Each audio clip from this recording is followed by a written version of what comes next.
3, 2, 1, now. We should do some like pre-chat banter. You know when I think I mentioned this before last time.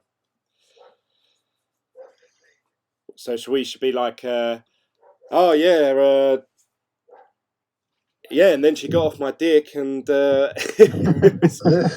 and then it was game over. Oh, hey guys, welcome to the live video. So welcome guys. My name's Glenn. This is my channel, Bitglen. We're live. We've also got with us. I hope they don't mind me using. Do you want me to use your real names or just your Discord gamer tag things? Oh, you can use my real name, it's fine. Okay, so we've got John, who's under Crypto North, and we've also got Sirius Red, who's actually Russell. So if you hear me refer to him as John and Russell, and we may get some people. If you want to join in with this chat, just go ahead on over to Bitglen on the Discord group. The link to it should be in the description down below of this video, which it is. You can also join us on Telegram and Twitter, all under the name Bitglen. Again, the links to them are all in the description down below. If you're new to this channel, please click the subscribe button and give this video a thumbs up. So, is there anything you guys want to kick off with? Anything you want to talk about before I tell them about my dreadful day with Z9 minis? Oh, it's just been a bit of a shit day, really, isn't it? Yeah, so actually, Russell has actually shared with us in the Discord group a link to what do you call these? Tickers? What is this called? This GIST preview GitHub thing? Yeah. Essentially, it's 9 charts. I've got a better. Yeah, it's like a multiple images are different. Yeah, exchanges all at the same time, so you can monitor the price of Bitcoin on the different exchanges. But just before we went live on this video, Bitcoin started to dump quite rapidly, but it's sort of recovered a bit now, although it seems to be heading back down. It's weird though, because even though there's 9 charts in front of me, I am just continuously looking at one. I can't help it. I can't look at more than one at a time anyway, so I'm just staring at. I'm actually staring at the Bitfinex one in the top left corner. It's interesting you bring that up because a lot of guys are getting into the arbitrage trading right now through the different platforms. What is that? Where you obviously just sell the same thing but through different exchanges when obviously they fluctuate in price? Yeah, pretty much. We've had someone in the live chat join straight away. Shane Little, thanks for joining, mate. He says, what do you think about Electroneum? I know my friend Nathan, actually, he was really into Electroneum. I think he started trying to mine it with his phone. Is that the one where you could mine it off your phone? I've not looked too much into it, to be honest. Do either of you guys have any opinions on Electroneum? Yeah, I actually mined Electroneum for a while on my laptop when I first got into crypto. So it's interesting if you follow kind of the story of Electroneum. It's a pretty decent coin. I don't know. Some people would say it's a shite coin, but I hold some of it. So yeah.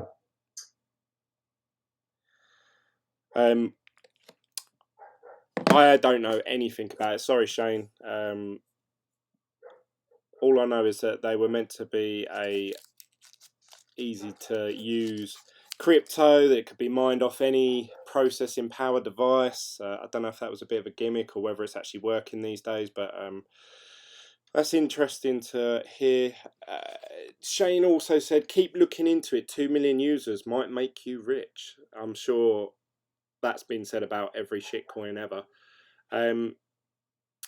So to give you guys an update on obviously my purchase of the Z9 minis, I was really gutted today because I went to purchase some. I was just explaining to the guys in the Discord group. And as you guys know, I got some $100 coupons. I went in there, but when you actually go to the Bitmain page, which I'll go there now so you can see it on my screen,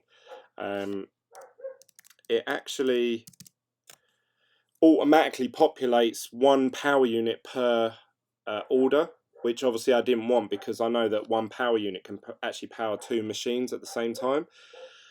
So really, I only wanted to buy. Let's see, they're still in stock as of now. If I click plus on this, you can see here that it's actually just automatically populating a power unit for every single one.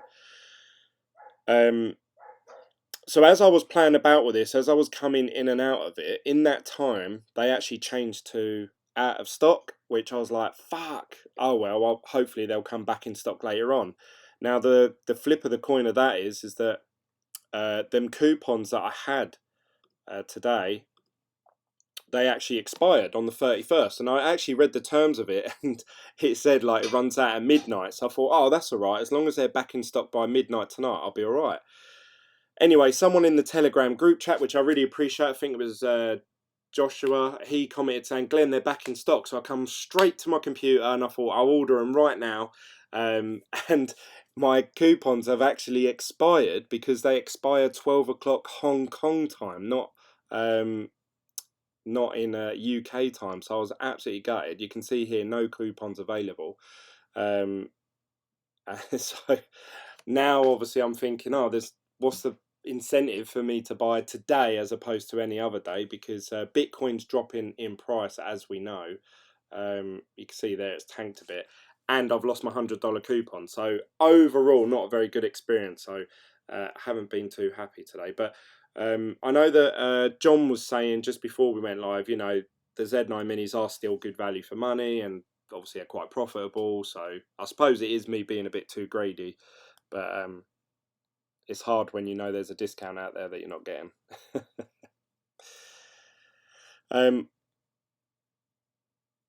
What else? Yeah, that's right. It is kind of hard to do that, man. Yeah. When you definitely didn't know there's a coupon somewhere. How many if you don't mind me asking, John, how many have you ordered now? I've ordered 8. 8. Yeah. You're the reason the fuckers keep going sold out then. That's right. I don't know how many they've sold already. I have no idea. I know that you shared the other day about the difficulty rising and dropping, but you had a theory that when it spiked up to 18 million in difficulty, you said that, well, maybe you can explain it to people why you think that it went up and then straight back down again. Yeah, sure. It's it's completely a theory, but when I was watching the difficulty on Zcash, it looked like almost as if Bitmain was getting ready to, pre-ship or pre-package their Z9s before they went out. So kind of a bench test, if you will. Is that what you think they do then? Because why would they do that if obviously Z9s have been being shipped for a while, as you know, because you've got some already. Well, I mean the big one, the Z9, Oh, the big not one. the minis. Oh, right. Okay. Yeah. So So before they're sending them out to people, you think they've just turned a load on trying them out and that? That's just my theory. I think that they do that so that way they know that they're sending out a product that works. They just do a bench test on them and put a load on them and make sure they work. There was a group of people a while back that were getting. I'm sure some of you guys saw it somewhere or read about it, but they were getting some ant miners that had dust on them. So people started looking at their ant miners they got as if they were being used. But when you buy them, you get like a certificate that says that they're, they've been tested, bench tested, and that they're ready to go. So I assume that that's what they were doing if they just turned them all on. That way we got a big spike in the difficulty, and then the difficulty went back down to 11 million. How long did the spike last for? It looked like it was only about like 4 or 5 hours. Because I'm actually looking at the image that you posted in the Telegram group, with the different blocks and the difficulty. So you can see that it spiked up to 18 million, and now it's sort of round about the 13 million mark. Or this was obviously as of the time that you sent this image. So you reckon that they turned obviously Z9s on just to test them before they actually start shipping them out? Yeah, that's just a theory of mine. I mean, because I don't know what algorithm, not algorithm, because obviously it's the same algorithm, but I think they test them out somehow. And in order to fully test out an ant miner, you got to put a load on it, right? Yeah. It's just a theory. I don't know if it's sound. I just came up with it the other night, so. No, it sounds cool. Is that the biggest spike that you've seen in the Equihash algorithm? I know this is just on Zcash, isn't it? Yes, so that's true. I don't know if they had done it on Zcash or Komodo or anything else, but it was just on strictly Zcash. So um, it's possible. No, that's interesting. What do you think, Russell? Have you got any thoughts on that, or are you not really? Have you actually got any ASIC miners, Russell? No, No, you're not I only into the know you mining scene. guys. You're more of a trader. I mean, I looked into it a long time ago. So, and I think I maybe tuned you in and said to you about the GMO set that was due. Yeah. And I mean, they've shown something recently. I mean, I don't know how further they are, but I would imagine that in the next few months, I see their appearance. I mean, certainly as soon as everybody starts getting the rest of these miners, when you get this miner that you're going to get, you're going to see it through the roof. I think. Well, the difficulty. Yeah, for sure. I mean, it's going to go up. But then there's potential for more value on the coin as well, isn't there? I mean, a lot of people seem to be talking about it. Yeah, A lot of the traders. I don't know about you guys, but did you see how much? What was it? Z Classic jumped up massively, didn't it? All of a sudden. Yeah. I did see that pump. Yeah. Obviously, we were talking the other day, but it wasn't on the video. It was actually on I think, a group chat at the time. But obviously, if you don't know, Z Classic is due to fork to Bitcoin Anonymous. I'm not saying that I'm not promoting it in any way, but that's I assume the reasoning for the pump that we're probably going to have pretty much all of August, I would imagine, and then we're going to see a massive sell-off just before the fork, or just literally as the snapshot takes place. We'll probably have a big sell-off, as that was my previous experience with Z Classic. Yeah, I think so. I mean, it hovered around $8, $10 for like ages, and then the month leading up to Bitcoin private forking, I think at one point it went up to about, I'm going to say $250. I'll try and get it up. Whether that's going to happen again this time around, obviously I have no idea, but obviously I haven't really seen anything about this Bitcoin Anonymous. So yeah, neither have I. There was some information that came out, I think, about 2 months ago about the proposed idea, but there hasn't been a lot of traffic in the media about it. No, I haven't seen anything about it. So I even wondered if it was still going ahead. But then obviously one of you guys, I believe, shared in the Telegram group chat again that the guy from CNBC is going to be I can't remember his name. It's Ramin something. I can't remember his name. I really like his videos, I must admit. But he was pretty much the only people that had an interview with one of the developers of this Bitcoin Anonymous, and now it's come out that he's going to be one of the promoters of it or something. Yeah. So yeah, very. Oh, here it is. Here's the post that someone posted. Who was it who posted? Oh, it was actually PJ. He said, it says here, who would have guessed? Of course, Crypto Man Ran is involved with the Z Classic / Bitcoin Anonymous fork as an advisor. What does this advisor mean in this case? Get as many people possible to FOMO in. Crypto Man Ran as a public face for crypto on CNBC is such a joke. So there seemed to be a lot of hate towards him after this post. I don't even know if it's true or not. I think there was some hate for that guy before he made that post, because he was on what was it, the money? What is that money show? The crypto show they do. Crypto I'm drawing Trader. a blank on it now. It might be, but he was on there a couple times promoting. I think the first time he promoted Bitcoin Cash, and then the second time, when he was on Fast Money, the Fast Money. That's it. Yeah. Yeah, you can see them on YouTube. Actually, the videos, the interviews that he's done. I think he comes across like an all-round guy, but obviously, if he is an advisor of a coin that he's been obviously promoted on his show, which is watched by quite a lot of people, several months ago, he had him on there.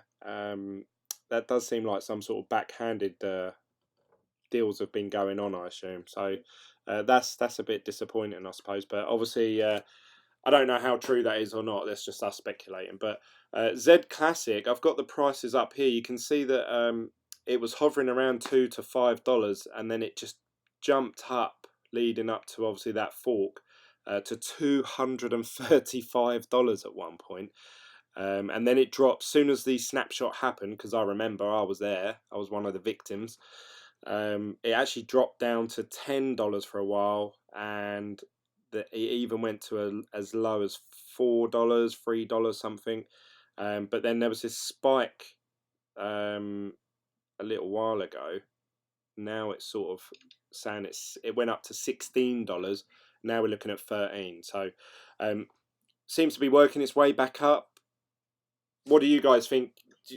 Do you hold out? Are any re-review? Well, I suppose John, because you're not mining, Russell. Are you mining Z Classic with your Z9 minis? No, just no. Z Cash for you, yeah. Yeah, just Z Cash. I think that's the. It might not be the most profitable at the moment, obviously, but I think it's got more potential than Classic. Well, I think Z Classic is a pump and dump, and if you can time it just right, obviously, I assume it's going to increase in price leading up to September.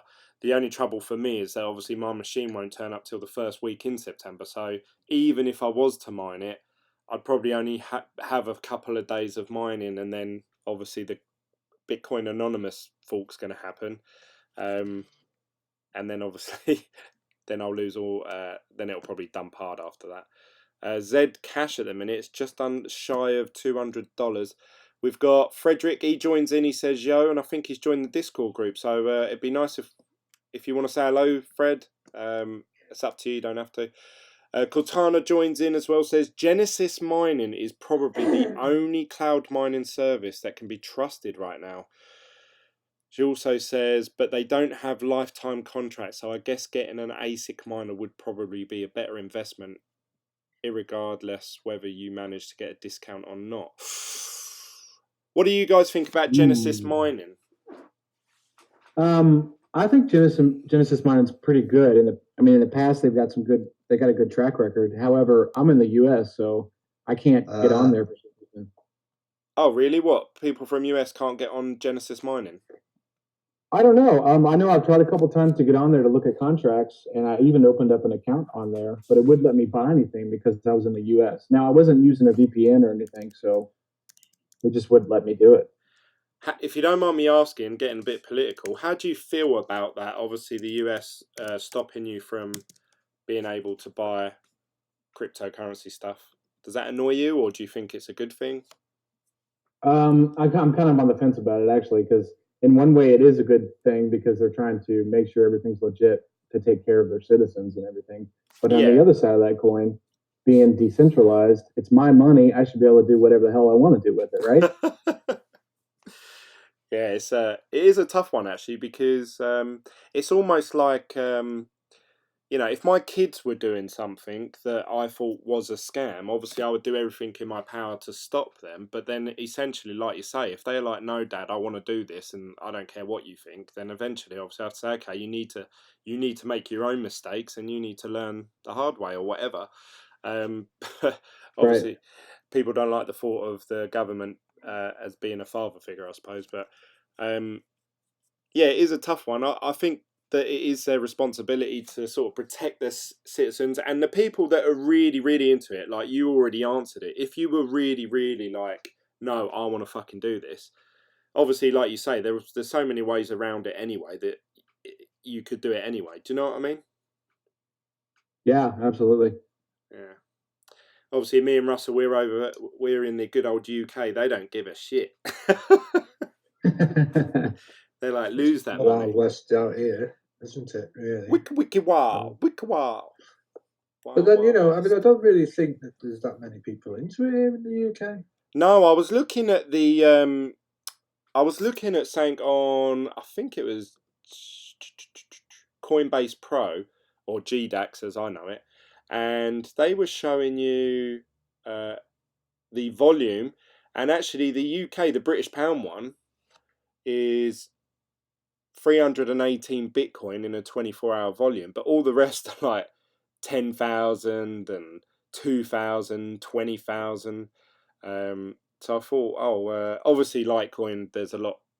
It's worth a lot less, so you would expect that, I suppose. But yeah, I thought, the UK one does seem like it's a lot smaller market than obviously the US ones, which would make sense, obviously. But then I don't know, because obviously a lot of Americans are actually banned from buying crypto, so yeah, it's a bit confusing.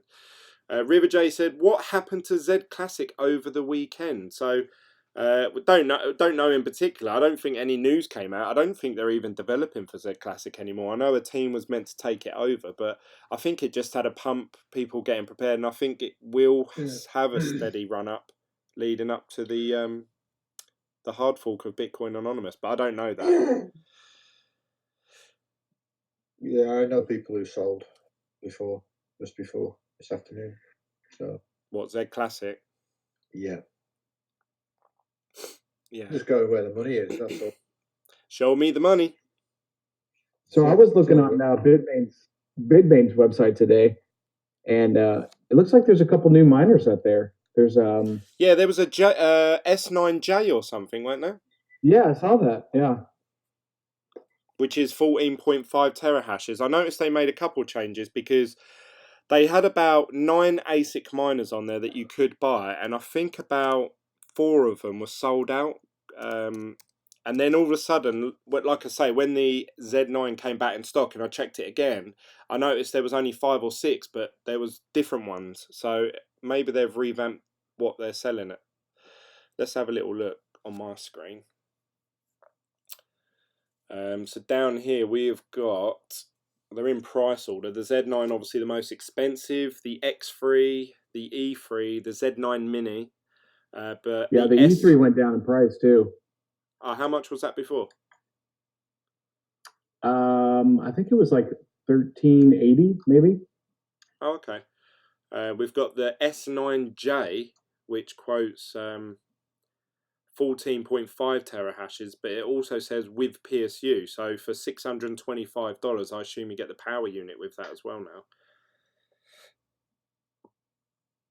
And then you've got the S9J, which is the S9J, obviously, but without the power unit, which is $535. So really, you're just paying $100 for the power unit, I suppose, with the other one anyway. So it makes no odds what way you do it, I suppose. Then you've got the L3++, and then you've got the L3 Plus. Obviously, the only difference is one slightly more powerful than the other for $800 US. D3, A3. What's the A3? Is that the Crypto Night? No.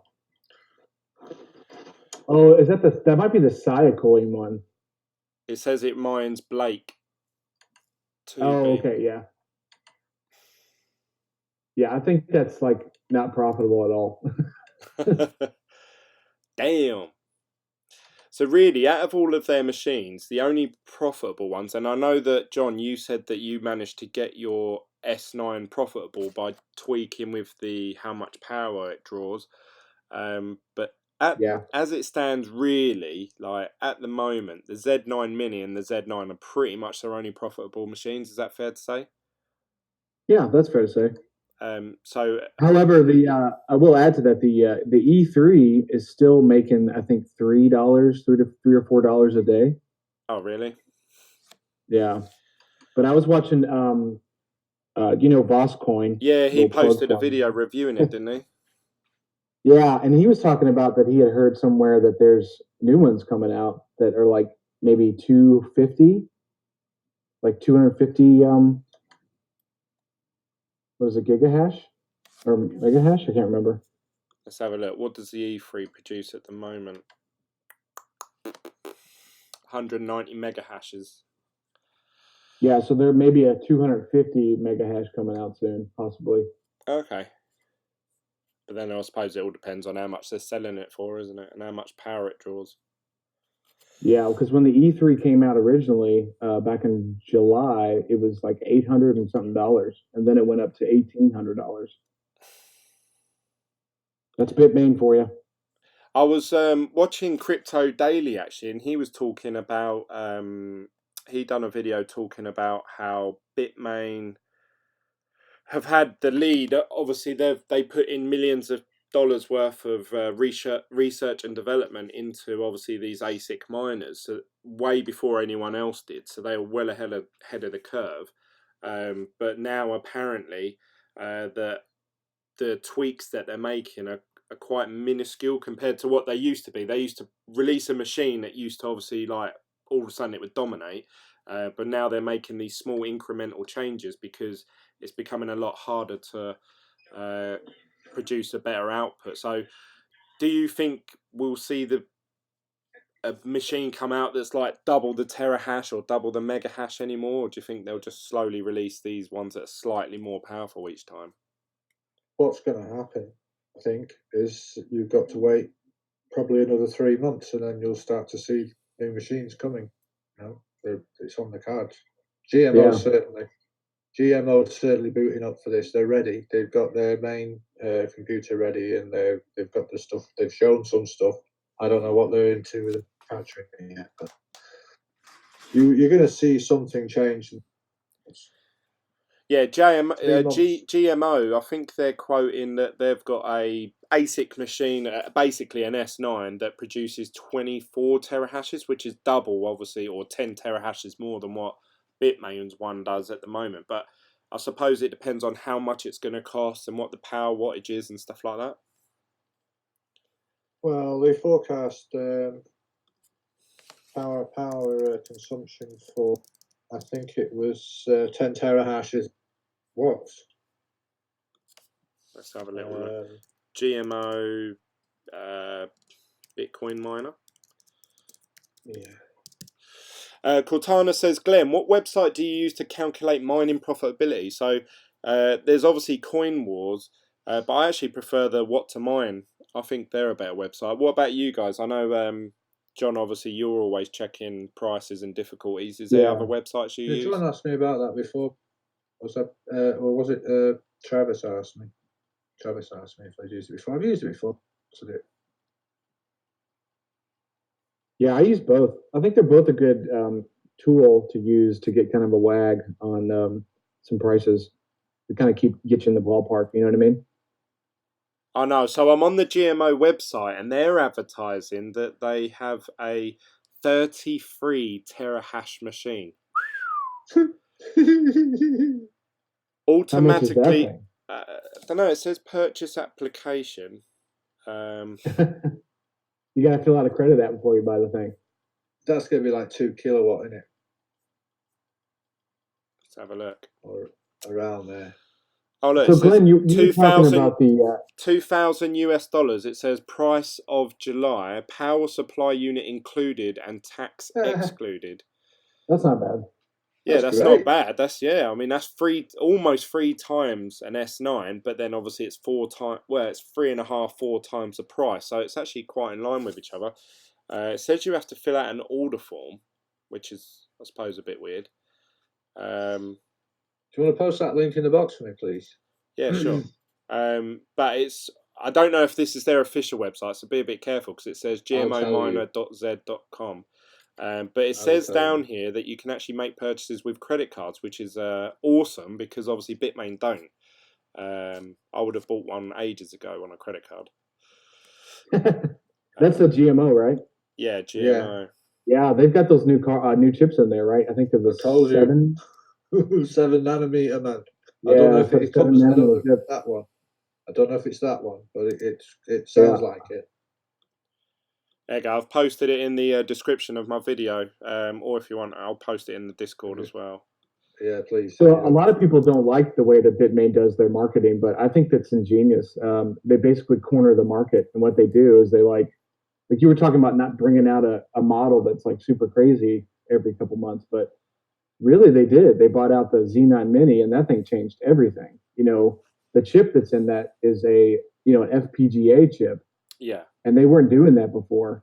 And then now you'll see that the T9i and the S9i and that new S9J all have the, Zequila FPGA chip in them. So I think we'll probably see in the next couple of months, we'll see another game changer. That's just how they operate. They keep people buying stuff. You know what I mean? Yeah, the other one is the A9. What is it? Master something. That one's 50,000 The Z souls Master. for like $10,000. Buy one get one free. Buy one get one free though. Yeah, you do get two of them. Everyone loves buy one get Yeah. one free. Yes, there was a link for it in the Telegram, but I'll just search it quickly. That was the A9 Master. Let's see what that comes up. In silicon, that's the one. Buy one get one free special promotion. I mean, their website, if I was to come here for the first time, it Yeah, looks like a something. scam website straight away. Yeah, it sure does. I mean, you think if they're making sort of, I mean, Bitmain well, the other day they announced that they're already 1 billion in profit for this year alone. Bearing in mind, obviously, that's in a downtime as well, which is insane. You think that they would put a bit more money into their website, as really that's the only interaction that people are having with the whole company. Yeah, that's right. Christine Murray says, noisy, hot, power-hungry things, miners. I'm selling mine or might save it for winter. Anyone mind DGB? And what are your thoughts on guys on Digibyte? I love it. I can't get enough of DGB. It's great. I think it's a great coin, and I mine it several times a week. Yeah, the general consensus is that Digibyte is actually pretty useful as a cryptocurrency. Like some of these coins come out and there's actually no use for them at all, but obviously they promise that in the future there will be a use. Digibyte is actually pretty fast, pretty private. Seems like it's quite secure at the moment. There's a lot of them. They've got their own wallets too. Yeah, so they all good things for Digibyte, I suppose. Plus they've got good block rewards. So when you find a block, it's like $25, something like that. Have you actually found anything, John, with your you had that clock that mines Litecoin? Has that earned you anything yet? I'm sorry, I didn't hear you. You know your the clock that you purchased from Bitmain, has that mined you any Litecoins yet?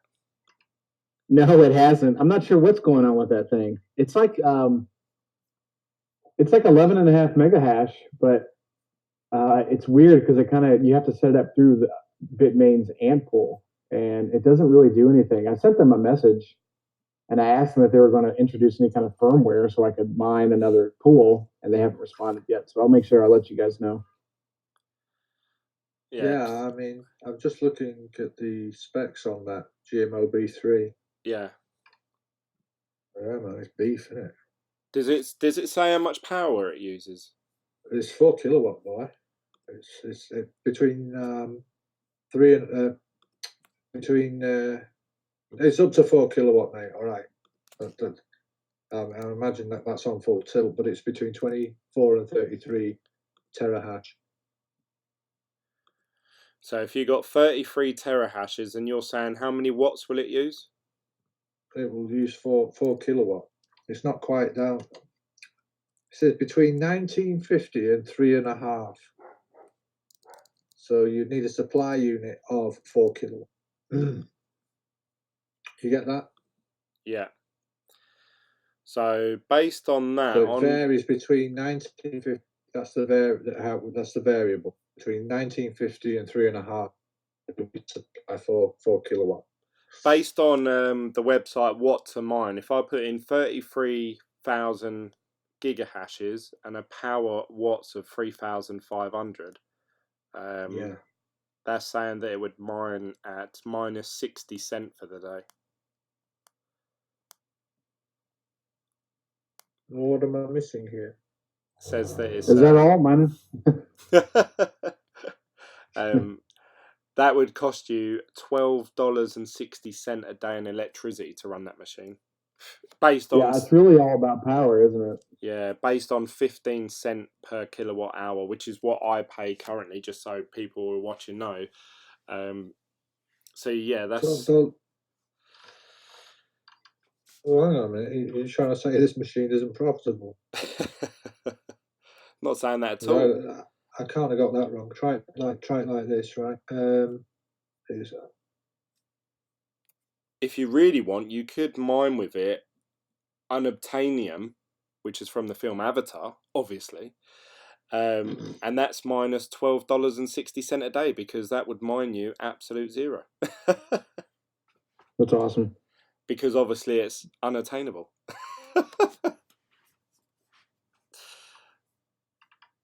Well, one thing that I did today on my Litecoin miners was I kind of declocked them. Yeah. So instead of running 800 to 900 watts per machine, I declocked them a little bit, brought them down to where they're a little more profitable. So there's always that. You can do that. What machines were that on? I know that you've got sort of one of you're like collecting them like Pokemon, aren't you? Yeah, I'll buy your used ant miners. I do it's kind of a hobby, you know. I like to buy them and then check them out, and then either buy them and then sell them after I've checked them out, or keep them. So I kept a bunch of L3 pluses. I've got a couple D3s that are only profitable right now because you can declock them and kind of turn them down a little bit. So do you think, though, that obviously by the time you've sort of messed about with all that, is it worth doing? Have you ever thought, you know what, I'll just keep the ones that are profitable now? Or are you hoping that obviously the coins that you've mined with it go up in price? All of that, yeah. So there's a couple different schools of thought on that. So there's like, you know, buy them, make an investment, keep them, run them full max blast all the time, and then hope that the coins that you mine are going to go up in value. Or you kind of do what some people are doing on the Z9 minis, where you buy them, make your max profits, and then get out of it and sell it to make more profit, and then just keep moving like we said, a tech refresh every couple months. You know what I mean? The curve, isn't it? The power curve. The power curve. Listen, I'm sorry about that figure I gave you. The actual question is 19. Sorry, you cut out there, Russell. What did you say the actual figure is? Yeah, it's 1950 maximum. 1950 is the maximum watts, and that's running it at 33 terahashes. Up to, yes. Between 24 and 33. Oh, it's saying if you mine Litecoin, that machine would run at a profit of $4.97 a day. No, it doesn't do that. It just does Bitcoin and Bitcoin Cash. And it's 5 kilograms. It weighs 5 kilograms. It's a SHA-256 algorithm. Yeah. Oh, yeah. Why does that come up there? Oh, no, this is Litecoin Cash, which says it runs on SHA-256. Sorry, I read that wrong.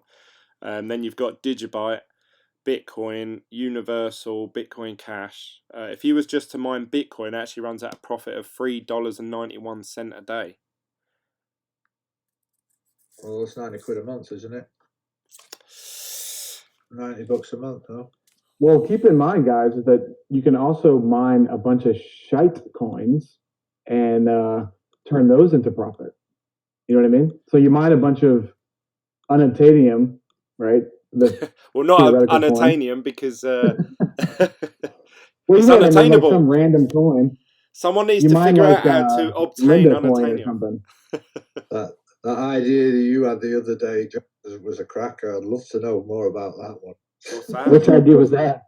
Never mind. We'll talk about it after. But yeah, like we always talk about on here, like you just, you know, you can mine a bunch of crap coins and then turn those crap coins into good coins, you know? But the reward isn't, it doesn't weigh up. So by the time you've bought that machine for $2,000, if you're earning, I mean, I've done a calculation here of $117 a month.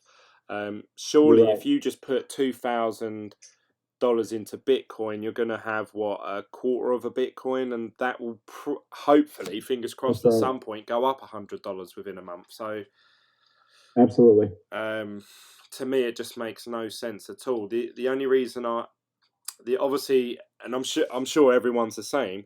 The only reason I'm interested in the Z9s and Z9 minis is that the return on investment on them is pretty quick, and then after that, obviously, like you say, you could just sell them on if they're still profitable. Yeah. But I think in mining, you kind of have to, because it changes so fast, right? Because it's based on the market and coins and all that stuff. Yeah. I think every day you've got to do you got to tweak it. Every day you've got to change your angle, change your game. Because, like, for instance, yesterday, I spent $10. Yeah. So in 24-hour period yesterday, the last 24-hour period, I spent $10 in electricity, but I made $20 in Bitcoin. So I profited $10. Yeah. So, and that was by mining crap coins and turning it into Bitcoin. So I think you just have to be flexible every day to kind of reset your strategy, if you will, to kind of to make profits. You've got to make sure that you're costing things properly. That's right. Yeah, because if you're just mining, like, say, like you was mining Z Classic, for example, on that Equihash, and that's all you did, and you thought, you know what, I can't be bothered to keep changing it and messing about, changing pools and shit like that, you could obviously get really unstuck, because at some point that may go up to $100 a coin, and you may think, oh, yes, I've stored loads of them, but then the next day they're worth like fucking $2, and you think, oh, bollocks. So you really need to keep on top of it, like, why is it pumping, what's happening in the markets, so like compared to Bitcoin, what are they worth, obviously the power that it's taking to mine that machine, how much the machines are worth, because I've always said that once I get these machines in my hand, I'm pretty much going to be checking on a sort of daily or weekly basis how much they're selling for, because if they Absolutely. if The, sell for more than what I the can thing, mine over a couple months, I'd just sell it and buy another one. what you need to remember always, Glen, right, is that you are in debt to the machine straight away. Yeah. You're the slave to it straight away. Yeah. Especially if you rent it out. I rented out one of my Bitcoin miners on miningrigs.com or whatever, because I wanted to check it out. Never done it. And I got the price wrong, and it was acceptable to rent, and I didn't tweak the price. And so someone rented it under that contract, and they got 24 hours of my machine for like $2. So I screwed that up, but it was a learning experience. Yeah. But Dave, like I was going to say, is that if you believe in a coin, yeah, like Digibyte, then mine Digibyte, because that supports the network, it supports the blockchain, it supports all the rest of the miners, So there's something to be said about that too, if you really want to support a coin. and how difficult is it? I know that you joined a different pool now, John, but obviously, say you're mining Z Classic one day, because right now it's the most profitable coin on Equihash, but then tomorrow Yeah. Zencash is the most profitable. How difficult is it to jump between one to the other? Is it worth the aggro? Do you lose a lot of downtime for it? How do you find that process? No, it's super easy. I mean, it probably takes, depending on the miner, obviously, but I've seen some Bitcoin miners, some S9s or whatever, because I've got an S9. Um, I've seen it take 5 minutes to spool back up, and then, for instance, on the Z9 Mini, it takes I don't know, less than a minute, and you're mining the other pool. Oh, right. Okay, so that's pretty good. I know that you're on a website now, aren't you? Or a pool, sorry, where it automatically converts whatever you mine into whatever coin you want. Is that right? That's right. Yeah. So I just basically mine an algorithm now, and all the coins are on it. Um, the website itself will determine what the most profitable coin is at the moment to mine, and so it automatically switches your miner to that coin. You mine it until another coin's more profitable, and then you'll mine that one, and it converts everything into whatever coin you want. So if you want to get paid out on 100% Bitcoin, or if you want to get paid out in Litecoin, whatever. Because to me, that sounds more attractive. Like, I just want to, whatever I mine, I want to convert it into Bitcoin. Like, whatever's the cheapest and easiest way of doing that. Yeah, a lot of people do that. Got to get me them Bitcoins. Bitcoin. Dave Aid says, mining in this weather is suicide, and he's put a sweaty face with a big sun. So I don't know if you're based in the UK, Dave. Today's been all right, actually. In the shed, it's been pretty cool. but yeah, it has been hot recently in the UK, but it's very, very unusual for the UK. So I'm assuming that it's going to go back to normal soon, and we're going to have, rain, wind, thunder, cold temperatures again pretty soon. By the time my miner comes, beginning of September, hopefully, fingers crossed, it's going to start getting quite chilly in the UK. Dave said he's from the UK Massive, so he knows exactly what I'm talking about. So I'm hoping by September, obviously, it's going to be a lot cooler. But where about Russell? Are you based in Wales? Did I hear you say? Yeah, up near Carmarthen. So Wales is perfect for mining, isn't it? It's It is always up here, windy there. Yeah. Bit humid, but yeah, it's all right. Christine says, check out digibytemarket.com, guy, as I wrote this adoption Digibyte shop.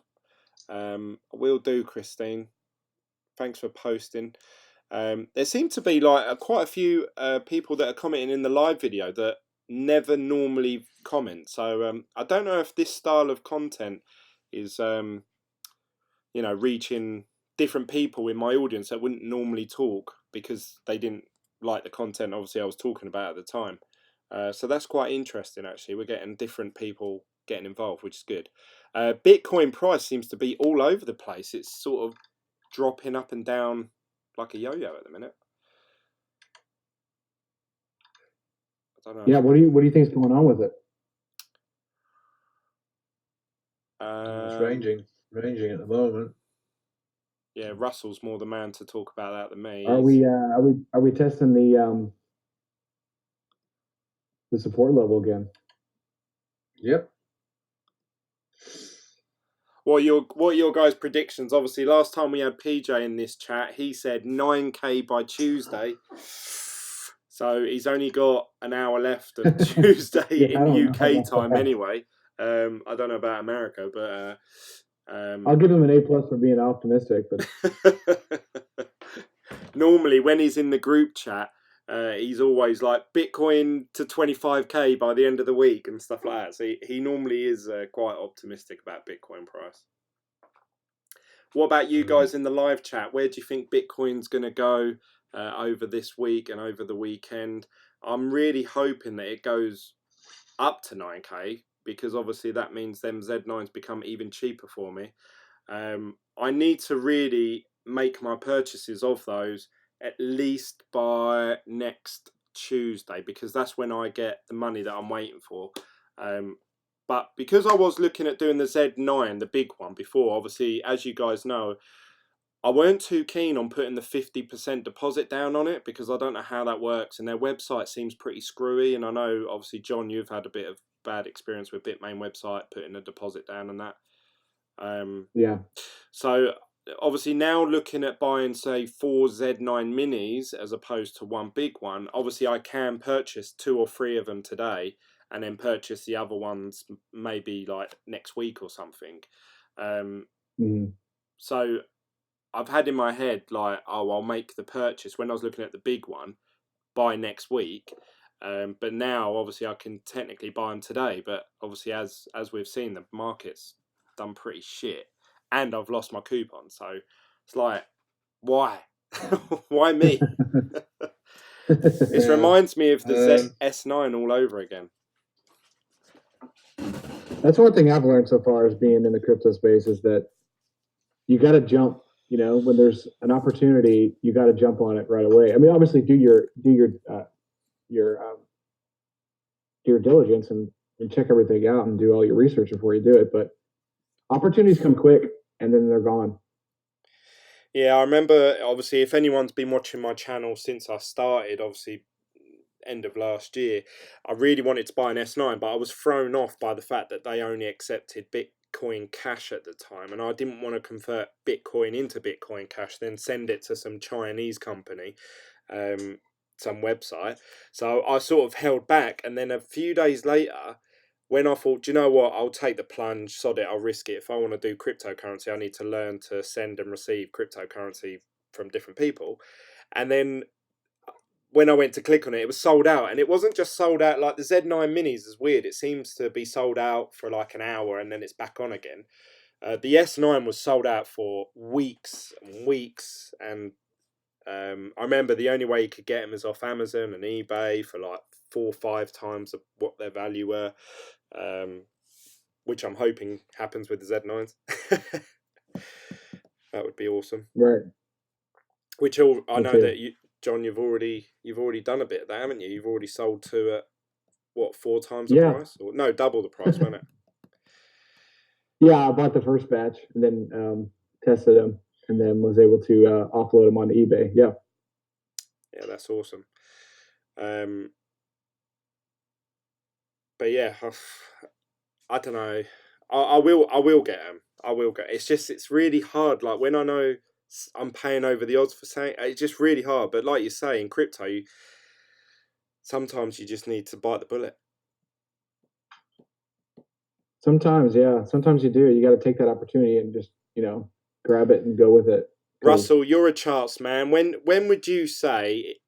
When do you think in the short term, over the next week or so, is going to be a good time to buy them machines using my Bitcoin?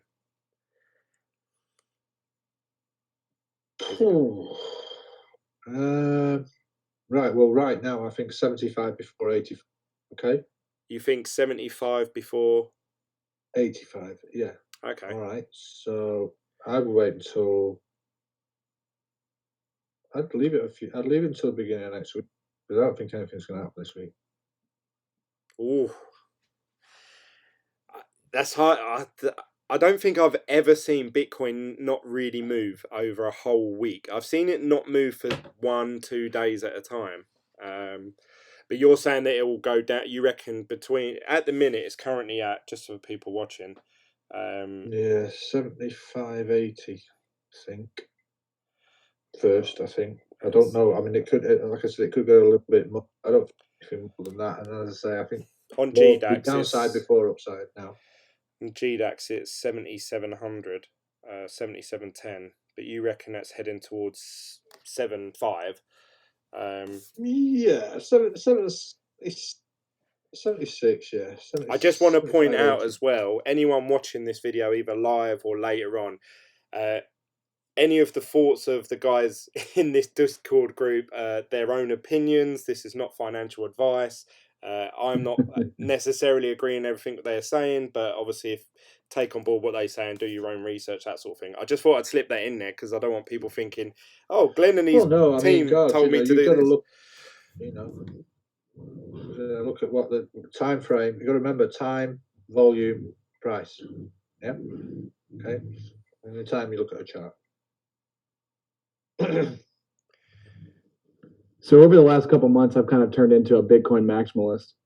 Yeah, so yeah, I was pretty stoked about like other coins and where they were going in the projects and the tech and all that stuff. But at the end of the day, it's all about Bitcoin, really. And I think that's the sentiment in general, though, because obviously, if you look at the Coin Market Cap website, the Bitcoin dominance is currently at 48.1%. The other day, it was only at 45%.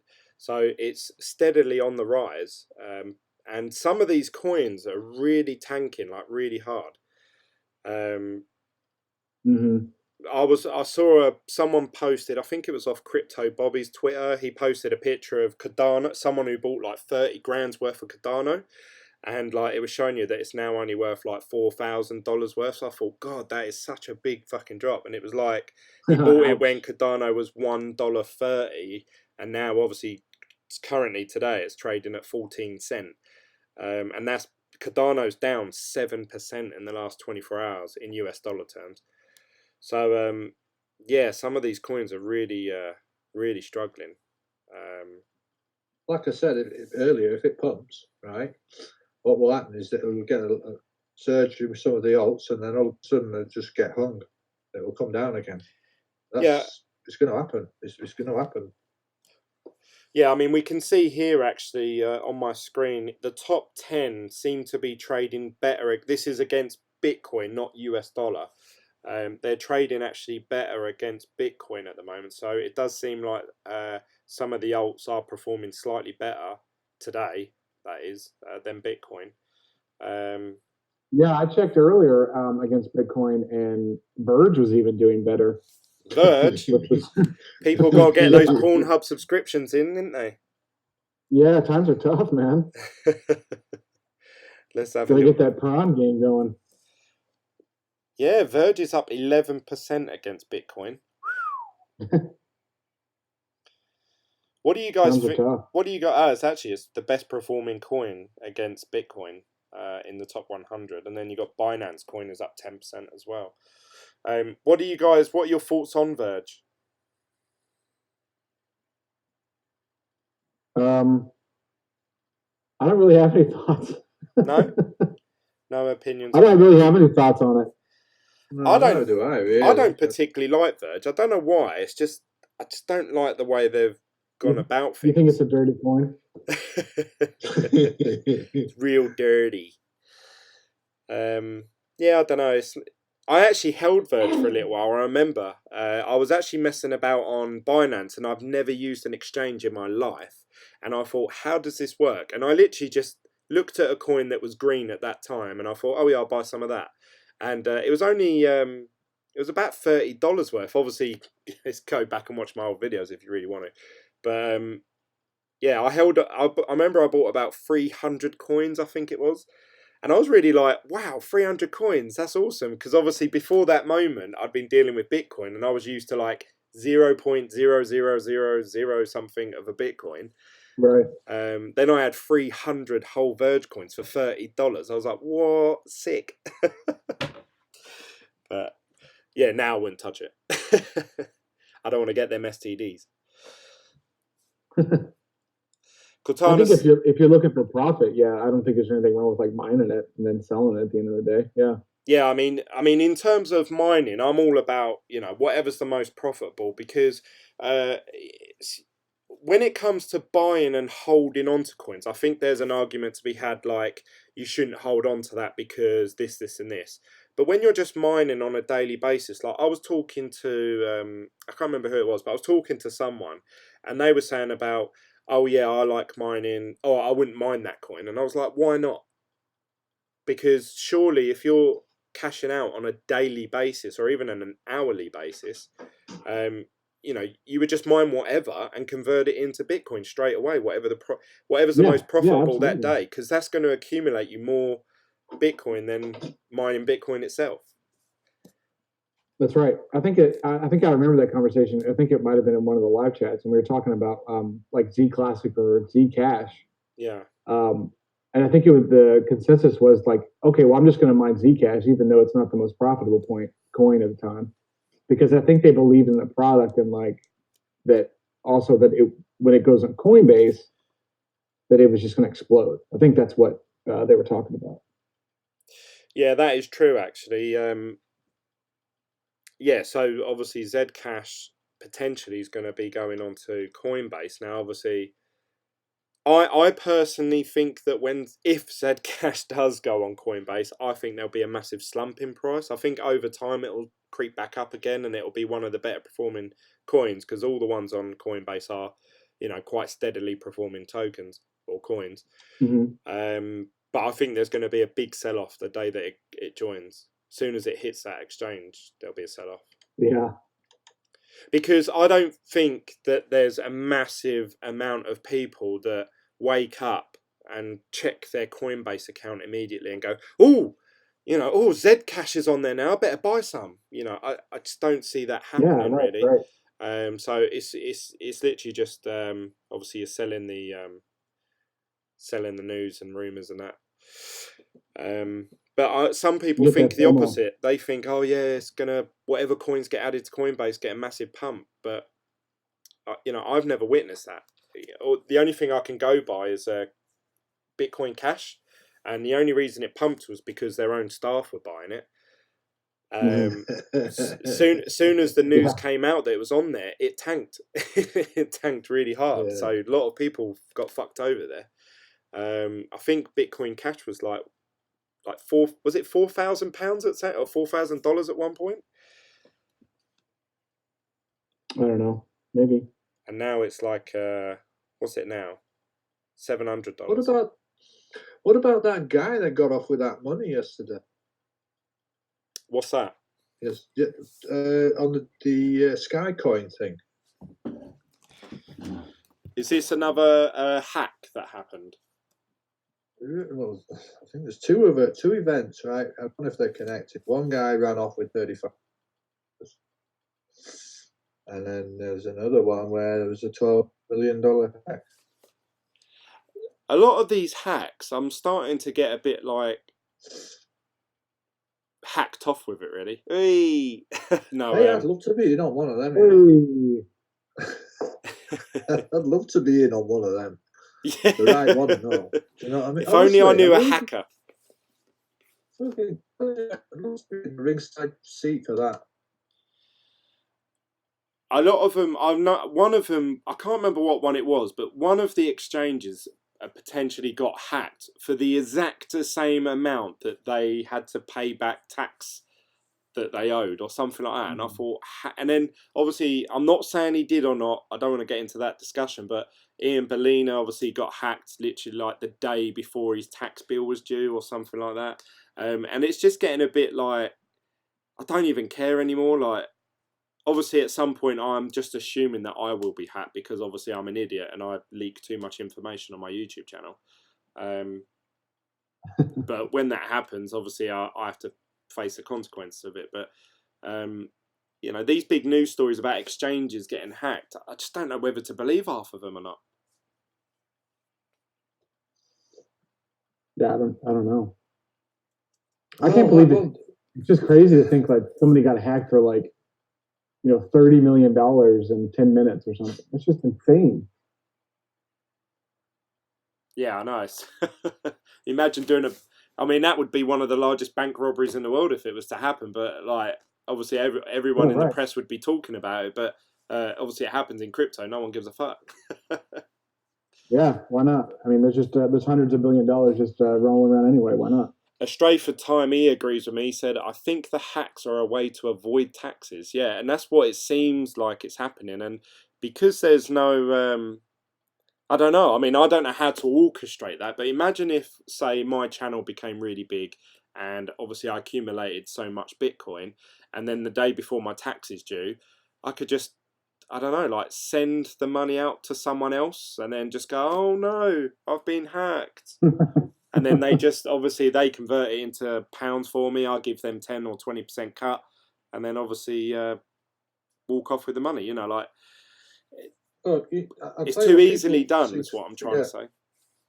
People seem to forget, right, that you have to be a bit clumsy as well, you know, to get hacked. Yeah? Okay. Yeah.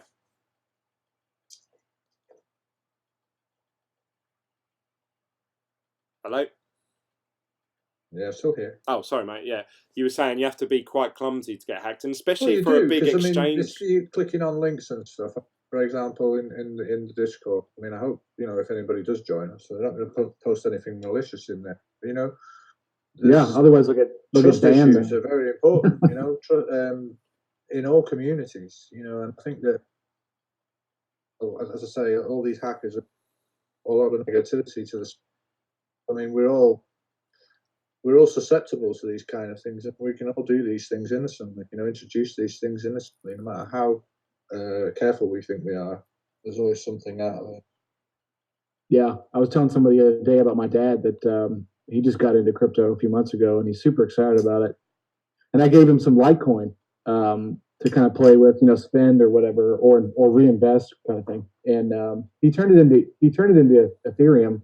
And then he saw one of these things on Twitter or something that's like, you know, send us. No, don't tell me he fell for it. Don't tell me, John. Don't do it. Did he? Yeah, well, he did it. No, yeah, he did it. Why? Tell him I'll send him ETH for ETH. Yeah, I kind of made fun of him. I was like, "Well, how'd it work out?" You know, and he obviously lost all his money. How much did it? If you don't mind me asking, I don't know if he wants to disclose that, but did he lose a lot, or was this just a small sum of money? I think it was about $100, so it wasn't too bad. But then again, I gave him one Litecoin when Litecoin was about $147, $150. So he still had 40 something bucks left. But So at some point, So I need to take your dad's email address because he sounds like a person that can be easily scammed. Yeah, but I don't think he's got any more Litecoin because I haven't given him any. So I'll try and sell him my Bitglen coin. Yeah, there you go. That GMO site that you looked at, it looks genuine. Well, you say that. I mean, yeah, it looks genuine. Yeah, I would say that it's not a high standard. Is that fair to say? Yeah, but the website looks pretty shit. But obviously, if all the links work and all the Well, they're sending them out. I mean, I've seen some YouTube reviews of people that have gotten those. Oh, really? Yeah, it crosses so definitely send them out. Yeah. What, these ones that are producing 33 terahashes? Yeah, I think there was one. I forgot the name of the channel, but I watched it the other day. One of these big mining outfits that kind of rent their space out, and if you buy whatever miners you buy, you can host them at their place, and they take care of them and keep them clean and everything. And they posted a video up about it, and it was running pretty good. Oh, okay. Do you trust any of those sites?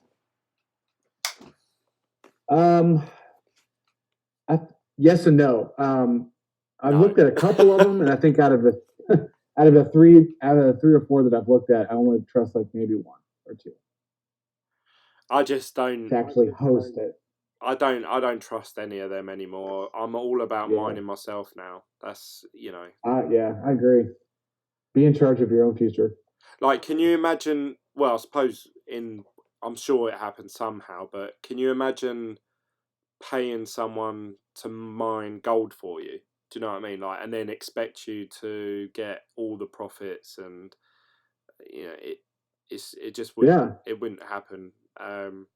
No, they probably put some of that gold in their pocket, right? Well, you have a webcam on them all the time, man. Sorry? You have to have a webcam on them all the time.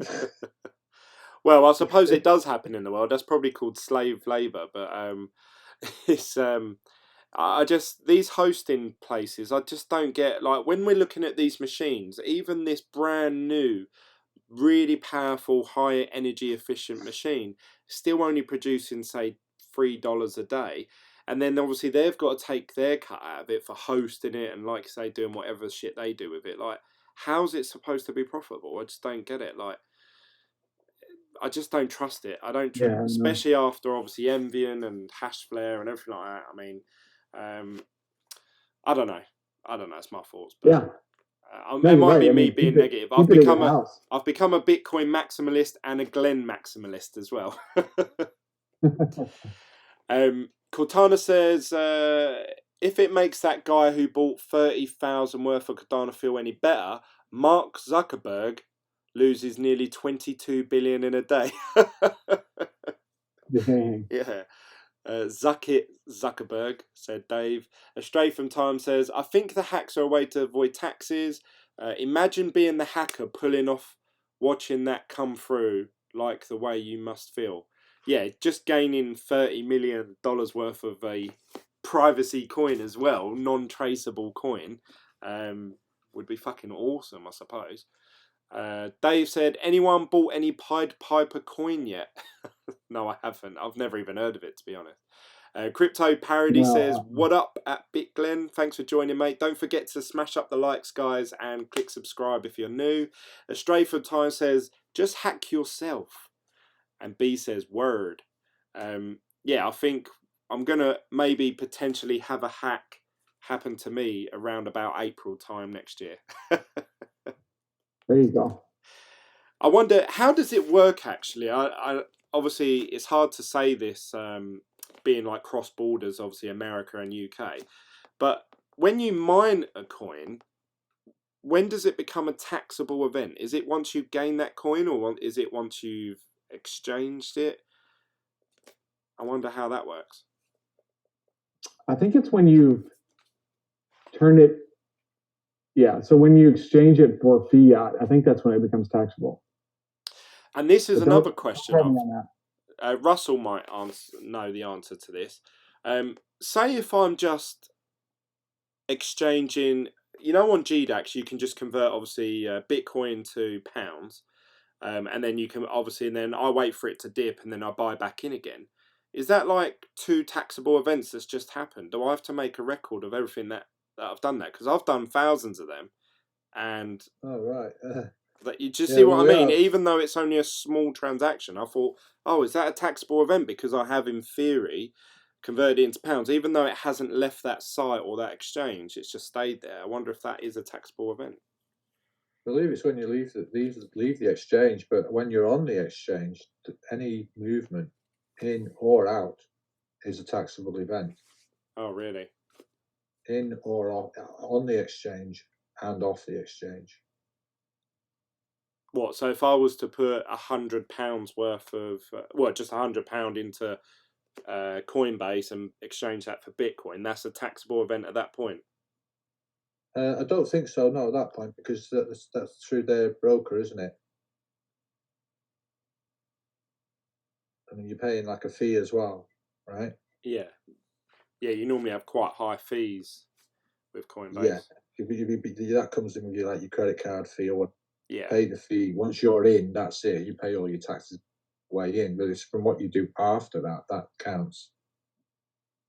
So if I was to send, say, like, So in other words, right? Like say I buy $100 worth of Litecoin, and I sell $100 of Litecoin. Right? And first of all, I pay tax because I bought it, and then I pay tax when I take it back. That's two separate events. right, okay. This is a trade. You understand? What, even that, But there is a loophole here in the. I mean, if you want to try it, and that is that it's gambling. But I mean, gambling, it yeah. depends on. Yeah, we've talked I mean, about this in videos before. I mean, I recommend to anybody in the UK, if it's just go to Gibraltar, open a bank account. That's it. Or Jersey, or or Isle of Man, even. Just go there, open a bank account.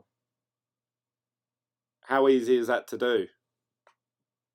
Oh, if you got a bit of money, you can get yourself a tenancy agreement. I mean, if you go to even Spain, you go over there long enough, you can get yourself registered, get yourself an NIE number, get yourself a rental property. You just get yourself anything to get yourself an address and a bank account. You get yourself a bank account, you do what the hell you like with it. Yeah, it's true. I mean, you pay for the service, you see, Spain, than what in this country they don't charge you. Well, for some accounts they don't charge you, but generally over there they charge you a service account. So everything you do would be through that account. I don't think I should have to pay taxes on any of it. Well, they haven't really said anything yet, but it's how far Yeah. they're going to roll it back. And I mean, don't get me wrong, this is all supposed to be private. So who the hell's going? Yeah, absolutely. So Who's going to let's say that I volunteer? purchase. Let's say I purchase a bunch of stuff or mine coins or sell coins from a website with a URL that's got another country. Let's say UK, where you guys are. Do I have to switch my taxes from pounds to US dollars and pay those taxes?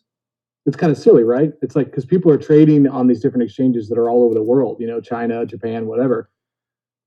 Is your local government, when they collect your taxes, are they going to convert all that currency from the different countries? No, so it's just silly. The whole thing's silly. I mean, Yeah, I know that with America, I think from the last time I read or saw anything about it, it was like every single step that you make is a taxable event. It was like, if you buy a Bitcoin using Coinbase, and if you exchange it for one coin to another, if you send it to another exchange, every single one of those steps is a taxable event. And well, then that would be a gains and a loss. So that would be an absolute nightmare for anybody to figure out. Yeah, that's what they were saying. They were saying it's an absolute nightmare to keep track of, and obviously try and declare it, because how are you meant to keep track of that all the time unless you have some sort, like, you physically write every single thing that you do down? Right. So I think that it would just be better to tax it when it turns back into fiat. Does that make sense? Yeah, the sensible thing to do, obviously, like say capital gains, you buy something, it goes up in value, at some point you cash it out, that's when it becomes a taxable event, and then you just pay on the difference of what it went up by. If it went down, you've made a loss. That's the way I see it. But yeah, then you can write the loss off as a loss. Yeah, as a taxable event. Tax deductible event. Yeah. B said that he's just liked the video, but there's only 3 likes. What's going on, guys? No love today. I thought that you guys had How come you guys aren't smashing that like button? Yeah, what's going on? We got John, we got Russell. What more do you want?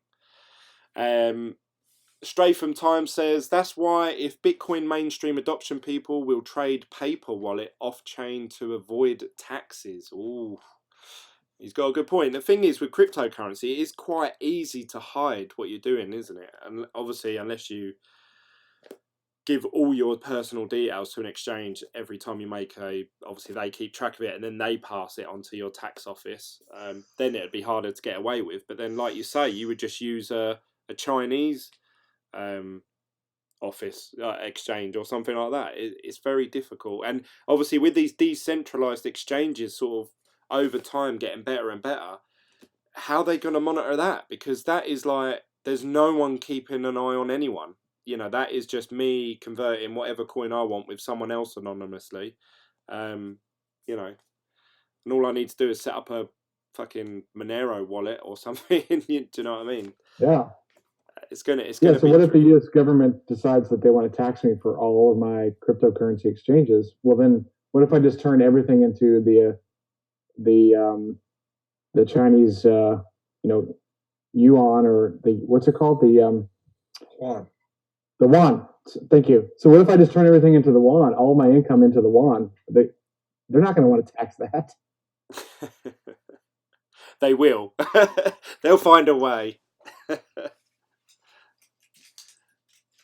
David said, what are your guys' thoughts on cryptos which are backed by precious metals? There's a bunch of them out there. I don't know, to be honest, I just really don't trust, I would say 99% of the coins that are out there at the moment. I think that's actually pretty fair to say, because if there's 1,500 cryptocurrencies on CoinMarketCap, 99% of them would be probably about 1,200 of them. So, yeah, I literally don't trust 99% of the coins that are out there at the moment. That's how I feel. I think you're right. I've seen some of those new coins that have come out that are backed by gold and some of their projects already. But I think if someone actually does it legitimately, where it's actually, it's what do they call it? It's audited. It's audited regularly by a legitimate auditing firm that you can trust, and it's all declared. It's transparent. Then yeah, why not? Why not have a cryptocurrency backed? Yeah, but that's kind of the same thing as like cloud mining or paying for somebody to host your rigs. Yeah, right? exactly. Why not just own them precious metal directly? Like, why do you want a crypto? Gold, buy some gold. Yeah, just go and buy some gold. But why would you leverage with it? You know. I suppose, obviously, if it's like, I suppose what they're trying to do is obviously make a cryptocurrency that is that is also secure in price, which obviously a lot of people will want. But Bitcoin's pretty from what I understand, Bitcoin's pretty secure as it is, and it pretty much does what it says on the tin. So all these other coins that are trying to basically say, look, let's do Bitcoin, but let's do this. Unless someone genuinely creates something that's like, oh, Bitcoin can never do that, then I can't see a worth in it, really. I would just buy Bitcoin then, or gold, or both. Yeah, that's true. Diversify, and Facebook stocks. Frederick says he's joined in finally. Come on, Fred, you're being quiet tonight. What's going on? He says buy DEX and don't give a shit about tax. Again, this is just opinions of other people. This is not my financial advice. Speak to an accountant. Just seeing a bad crash here, man. What, in Bitcoin? No, what are we at now? I'll post it in the box, man. Whoa. What did we hit? Is a SUV come apart, man. Must have got the people out. It's in the box. Oh. Jesus. I thought you was talking about Bitcoin. Oh, man, look at that. Ugh. mess. Let's have a look.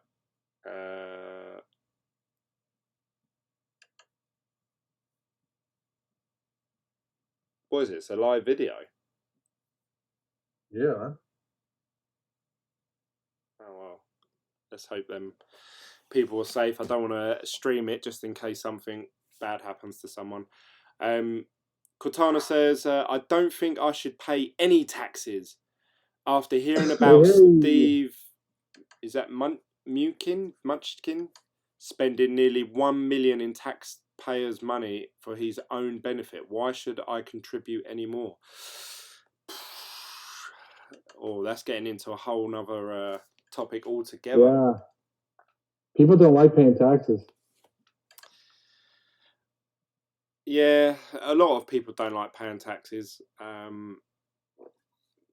It's a tough one, isn't it? Because if everyone stopped paying taxes, obviously, then probably most civilizations would pretty much crumble overnight. I don't know, like it's unless everyone decided, like, oh yeah, actually, I'm going to use all my money to build a hospital, and you know, it just how would it work? Yeah. I think you're right. It's all about like it's basically because a lot of our taxes, and you know, whether in my country or your country, that money goes places that we don't really want it to go. You know, we'd rather our money go towards hospitals, roads, infrastructure, right? And the security for paying that tax. But yeah, there's always people trying to take advantage of tax and taxpayers' money. It always leaves a bad taste in people's mouth. But you know, I'm sure if we all looked at what some of the miners spent their money on, you know, like we'd probably be disgusted. I suppose. I'm sure there's miners out there like John spends all that mining profit. He wants that Verge coin. I got fat packets of Verge coin. No, I'm just kidding. We were talking earlier in the chat actually before this video went live about John McAfee, and he was saying that his new wallet is completely unhackable, which I find actually a bit mental that obviously he's stating that, because he done a video not that long ago saying, oh, there's no point for antivirus softwares anymore, anyone can be hacked, because obviously hacking has become not just a programming technique anymore. I think hacking has become a personal, you know, like a one-to-one interaction. So like, say someone was to ring me up and personally say, hi Glenn, I'm from your bank, just want to confirm a few details with you, can you just, and obviously they'd only need a few bits of information to make me think, oh yeah, this is my bank, and obviously then I hand over my account number, sort code for something that they're meant to be helping me with or something. Do you know what I mean? And the fact that he's come out with this wallet saying it's completely unhackable, I wonder how long it takes someone to actually trick someone or fish someone into dishing out their details. But what are your guys' thoughts? I know obviously Justin, who's a fan of the show, he's really campaigning against John McAfee at the moment. But I think John McAfee's a bit of a character. I know he's not an angel, but what are your guys' thoughts? I think it's pretty funny. It's kind of a bet, right? It's like he'll pay somebody $250,000 to hack it. Is that right? Yeah, he's put a reward out for anyone who can hack his wallet. I think that's pretty cool. I mean, you know, putting it out there, check it out, and 100K. He's paying 100K for anyone who can hack his device, his crypto wallet. It'd be good if, to be honest, if he's helping the space. I mean, surely that's his expertise. Rather than shilling all these fucking shit coins, I mean, you've got a guy there that spent his whole life, you know, creating antivirus and anti-hacking software and systems. Get him fucking making something for crypto, you know, like, then poor Ian Bellina won't get hacked just before his tax bill comes out. Astray from Time says rich people don't like paying taxes. I'm sure. I don't think anyone does. It's not a pleasurable experience, I don't think. Crypto Parody says, at Bitglen, that's social engineering. Crypto Cortana Crypto says, top hackers see that as a challenge. Well, yeah, they can earn 100 grand if they want to try and hack his bit fee or whatever it's called. For all you naysayers who claim that nothing is unhackable and who don't believe in my Bitfee wallet is truly the world's first unhackable device. $100,000 bounty goes to anyone who can hack it. Money talks, bullshit walks. Details on bitfee.com. I was watching this video of a guy that he actually showed that the website for this John McAfee thing was a scam. I don't know how much of it was true or not, but he was actually timestamping the images of where this wallet address went to and stuff like that. And I think you had to pre-order the thing, and I think he was implying that the team, this Bitfee, I don't know if it's John McAfee personally, that he was looking to raise money to pay for the development of the machine or something like that, which again I don't know how true that is, but it left a bad taste in my mouth, and I thought, oh, I won't be buying one. To be honest, I don't even use the Ledger Nano S that I've got. Do you guys use one? Trezor. You use Trezor? I probably should do it, but I've got such a small balance. If someone was to hack me today, I wouldn't lose sleep over it. Do you know what I mean? Yeah. I'd be more upset if they burst my hot tub, I think. Yeah, I would be. Yeah. Hot tubs are the shit. Well, it's only an inflatable one. It cost me like 300 quid, but yeah, the kids love it. They're in it every day. Is there anything you guys want to talk about in the world of cryptocurrency before we wrap this video up? No, I'm pretty good with what we already talked about. Yeah, I'm sure we'll have another chat sometime soon. What about you, Russell? Yeah. He's just like, yeah, whatever, man. Yeah. He's chilled out. This Bitcoin price is just going up and down like a yo-yo the last couple of hours. Yeah, people getting wrecked, man. Yeah, I can't even remember. Did I hold Bitcoin or was I holding cash? Oh, I've got Bitcoin. But I mean, if you don't mind me asking you, Russell, if you honestly believe that Bitcoin's going down to say 7.5, do you convert your whatever Bitcoin you've got into British pounds or US dollars and then wait for the bottom and then sort of buy back in again? Yeah. Is that what you're doing, like on a daily basis? Exactly. Yeah, exactly. I find it quite stressful, and it literally is, and I'm not saying this because I'm looking to avoid taxing anyway, it literally does feel like gambling. When the price of it starts to go up, you think, oh shit, I should have bought in by now. And then when it goes past the point of where you obviously sold last, then you're talking about obviously accumulating less Bitcoin from that point onwards.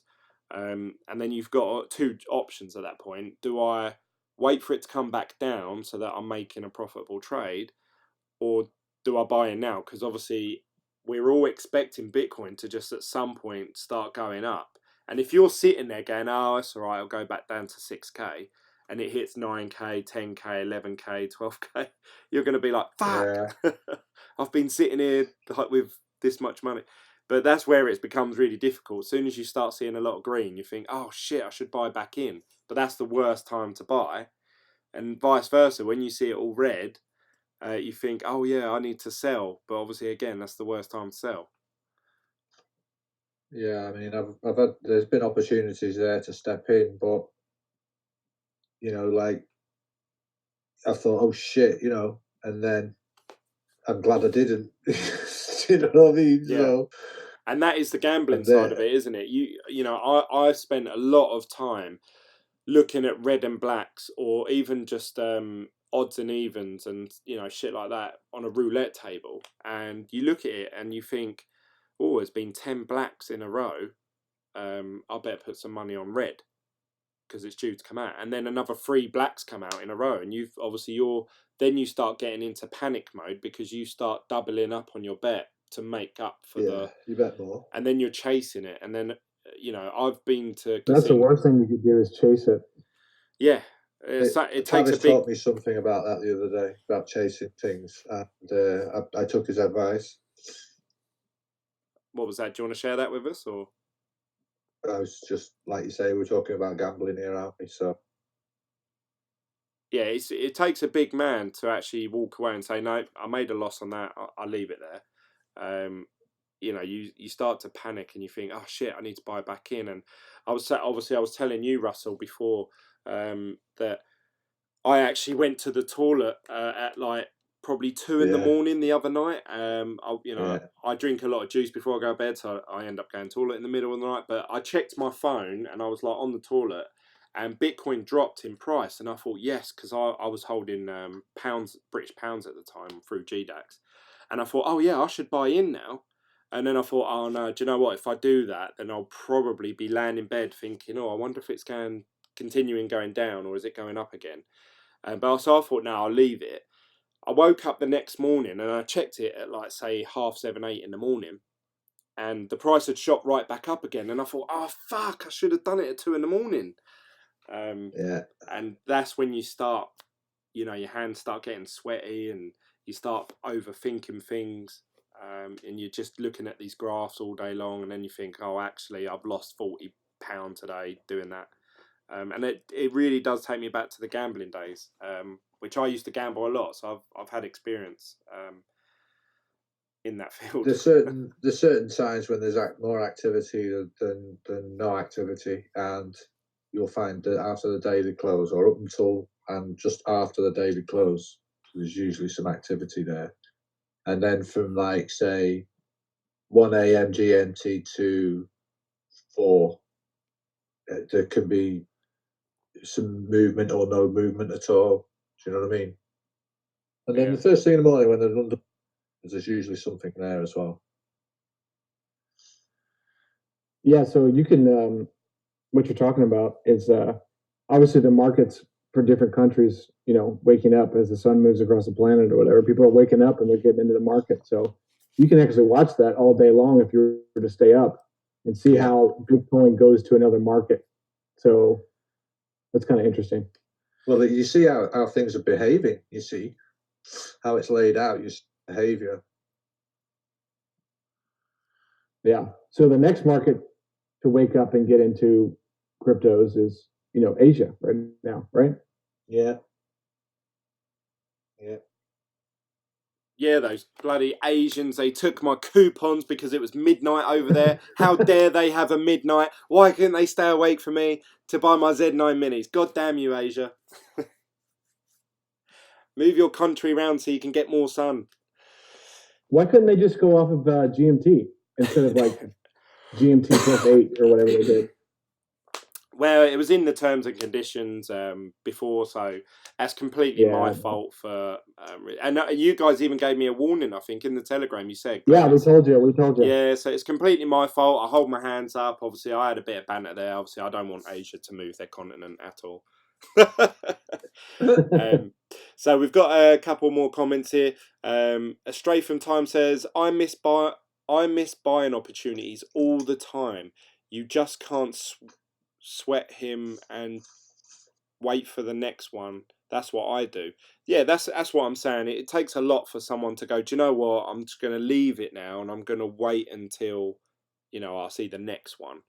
But there is this fear, obviously, that Tom Lee was talking about, that Bitcoin generally, over the period that it's been around, it only has its sort of biggest movement days across 10 days over a year. So if you're not holding Bitcoin on one of those days, you're fucked. Like, because you're sitting there thinking, oh yeah, look, it's at 7.5 now. Yeah, I might sit back and wait for it to drop to 7. And then all of a sudden it jumps up to 10 or 12k, and then it's at that price for the rest of the year. And you always think, oh fuck, I wish I just done it that day or left it. And that's why a lot of people say just hold Bitcoin, just hold it, which again I don't necessarily agree with, but It's not like a like it's going up steadily all the time, like say gold or oil. It is sort of, it spikes up and then comes back down. So you really need to be riding that wave, otherwise you really miss out big time. David says martingale roulette system for the win. Crypto Parody says, I still think some alts will have the biggest gainers this year. Interesting. What do you guys think about that? Yeah, I think they're right. Obviously, like when Bitcoin goes up in price, some cryptocurrencies and alts are going to go up too. So I think you're right. I just don't know which coin. Who knows what coin that is, but when it goes up, you're definitely going to make some money on it. I think over a long period of time, I think Bitcoin's always going to be the main gainer, as such. A lot of people can sit back and say, well, actually, Glenn, if you look at Ripple, it's like 3,000 times gained over the last whatever period. But you could also say, okay, well, what about the people that bought in at, when it was, what was it, $3.50 at one point, Ripple, and now it's at 43 cents. So it depends, obviously, depending on your argument, you're going to pick the time frame that best justifies what you've just said. So I don't know. There probably will be a altcoin that outperforms Bitcoin. I'm pretty certain of that. I don't know what that will be or why it will be. But then what will happen the following year or the 6 months after that? Mm-hmm. I don't know. What do you think, Russell? Because you watch the price of coins a lot. Is he still with us? Hello, you're right. Yeah. Wake up, mate. I'm just thinking about the Digibuy. I just see it getting pumped and dumped. That's all I think about when I see that. You don't see any other altcoins that are going to sort of outperform?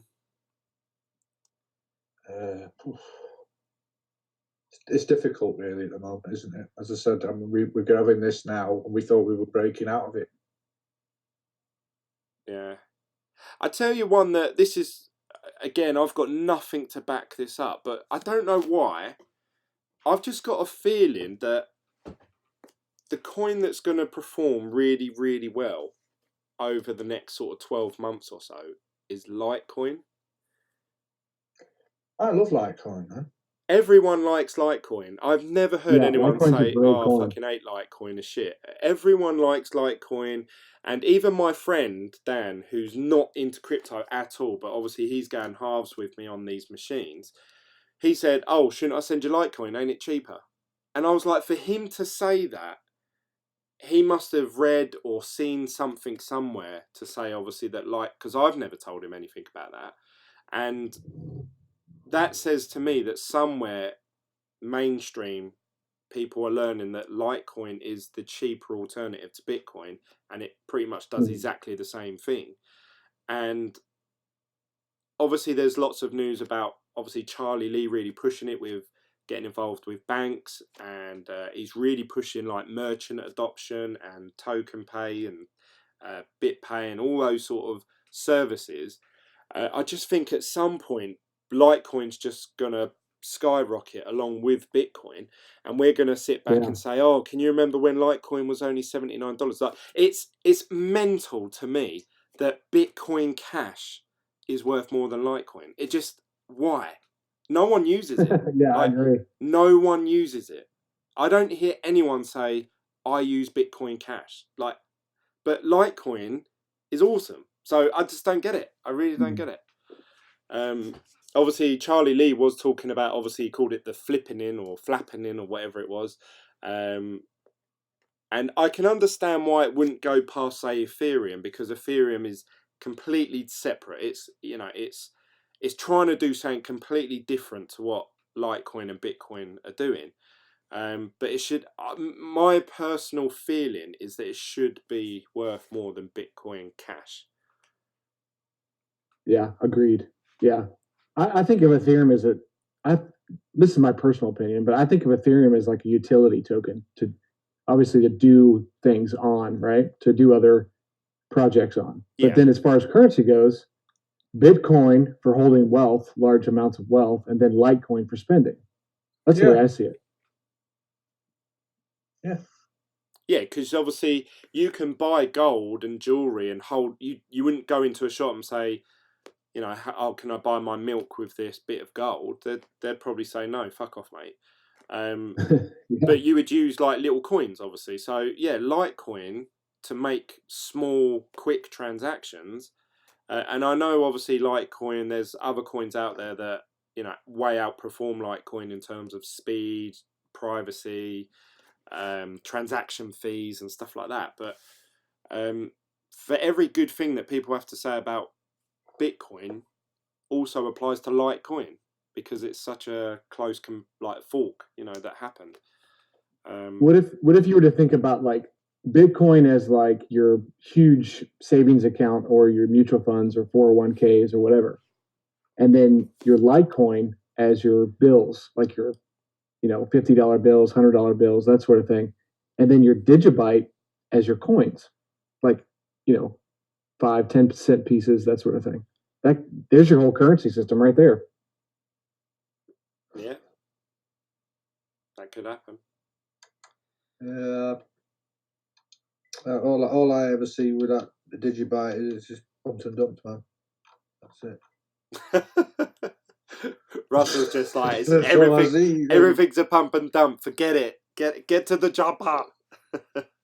They do it though, honestly. Like you to TeamSpeak 3, you watch on the side there in Whalepool. You know what they're doing.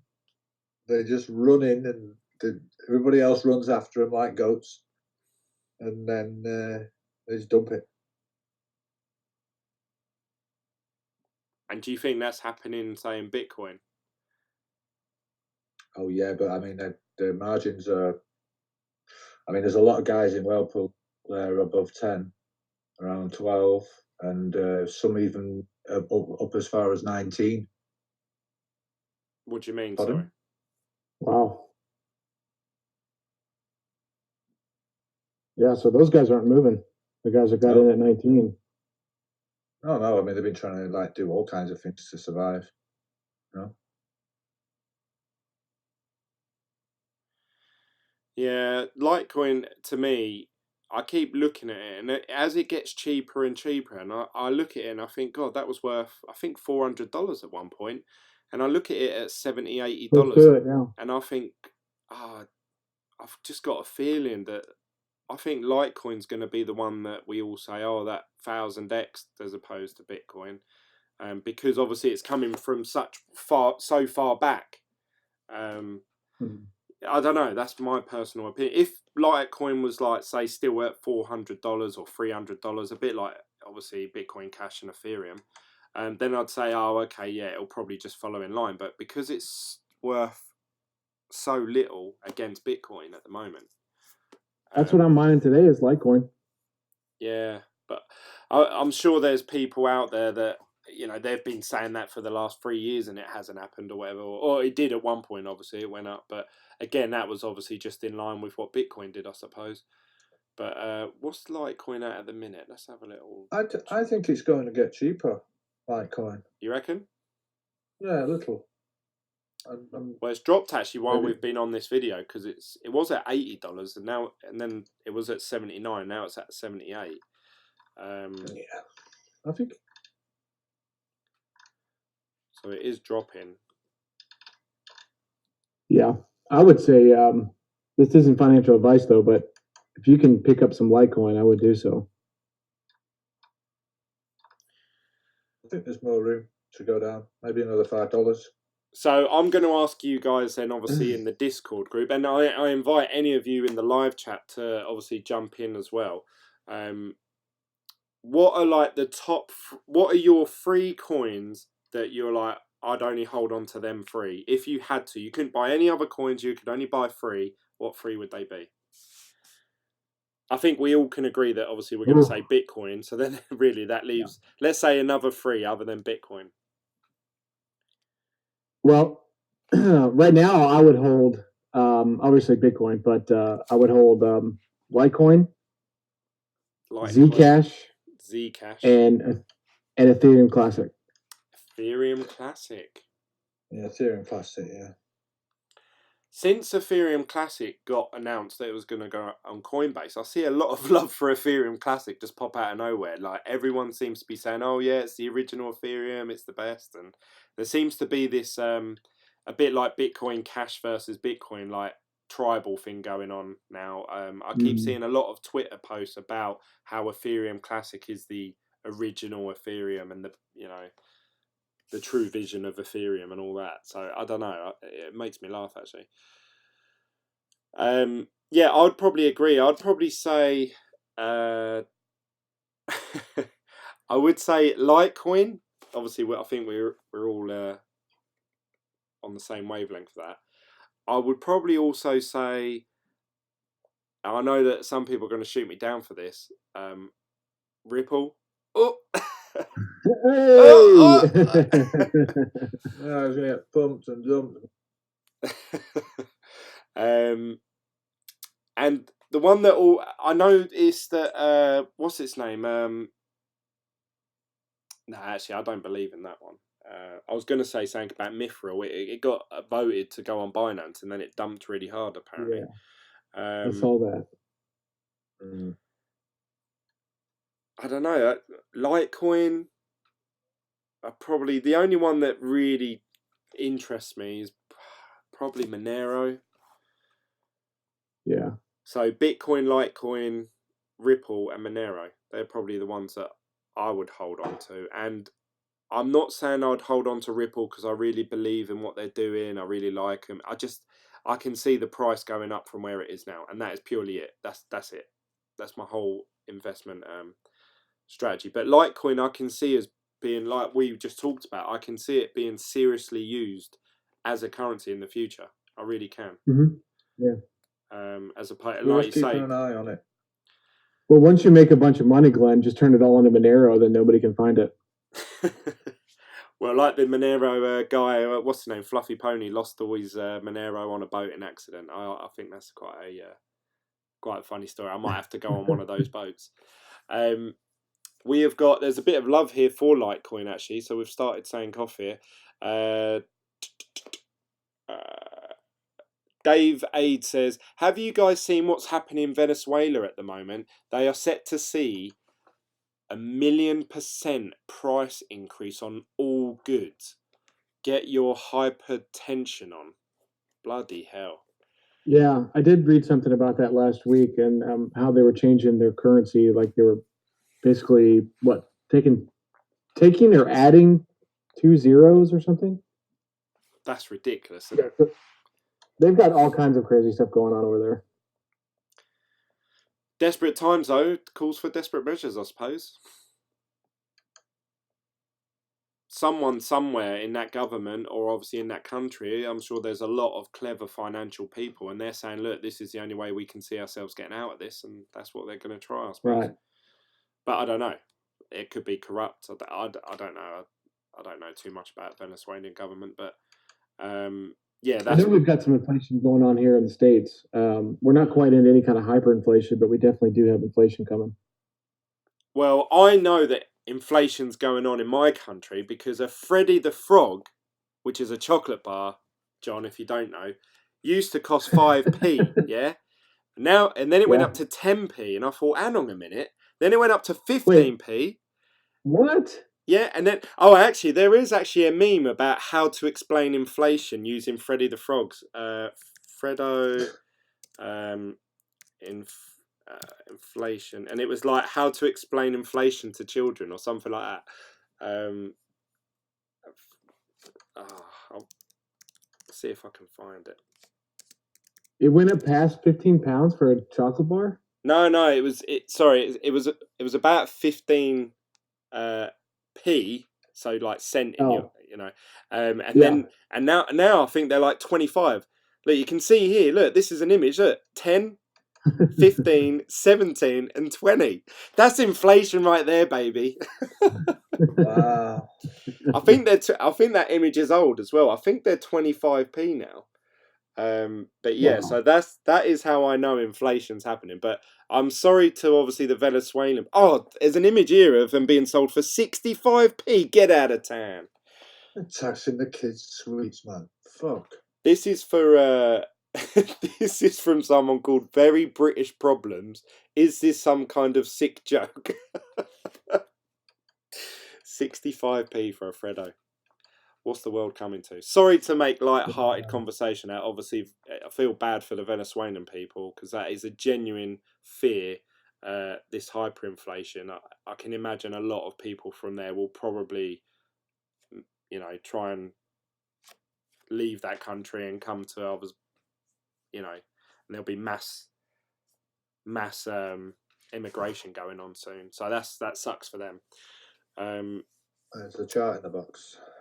A Stray from Time says, yes, Litecoin, 4x they're saying. I do use Bitcoin Cash, but the reason my Bitcoin Cash is where it is because of the first fork of Bitcoin. I think Dogecoin has potential too. I know no one really talks about it anymore, but in the past, Dogecoin had a good following. Yeah, so actually Dogecoin actually got, I think, voted, I don't know how true this is, as having one of the best communities around a cryptocurrency because I heard that same thing. So obviously that's great, and there's a massive supply of the coin as far as I'm aware, and it's quite cheap, and it does exactly what it says on the tin. It just works, and the guy who created it obviously as a bit of a joke, but it actually, it actually worked. So yeah, and then since then I think he's left the project, so I don't think anything's happening with it. But that's the thing with these blockchains. A lot of people are working really hard to obviously solve some of the issues that we have, like scalability and transaction fees and stuff like that. But for some people, it just works as it is. Hello? All right, still here. Yeah, that's right. A couple of charts in the box there, boys. Sorry, I got my finger stuck on the mute button. A Stray for Tyre says, sorry, my voice to chat is really screwing that up. That's all right, man. I know what you meant. Cortana said, I would hold Zencash. John, what do you think? Because I know that you mine a bit of Zencash, didn't you? Yeah, I think it just depends on your personal preference. I mean, it's really up to you. If you want to hold Zencash and then wait for the fork and then do that and then try to make profits off that, absolutely. I just have a different strategy with Zcash, and because my strategy kind of involves maybe the Coinbase thing and then maybe offloading my rigs in a couple months. So I just have a different strategy, but yeah, I think it's good. Okay, cool. What else have we got here? We've had quite a few people chat actually. Stray from Time said, if you give a minute, I hump in the Discord. You can hump wherever you want, Stray from Time. I'm sure the guys won't mind. My three would be ADA, Knowles, and OMG, said the Revolutionists. That's interesting. I mean, Cardano's a good time to buy now because it's so cheap compared to where it was. But well, if you look at the tech, the profits were really good. You just happened to read my comment. I got a little break here. Sorry for the loud noise. Let me just get past it. I'm actually on my phone. But yeah, Dogecoin, the creator of Dogecoin actually was on Ivan on Tech, I think recently. If was not he? yesterday. Yeah, and he was saying that you can dual mine Dogecoin with Litecoin. It's a script. I don't really know much about all that, but that's they're a pair. You mine it every time you mine Litecoin, you get Dogecoin at the same time. Yeah, so that's also why, if you look, basically, if Litecoin does good, Dogecoin's gonna do good. You know what I mean? And like somebody in the chat was saying 10 cents. Oh, his voice is going robot on me. He's gone. I think we've lost him. Oh, sorry. You hear me? Yeah, you were going a bit robot then. Well, I'm on my. What did you miss? Just start the last bit again.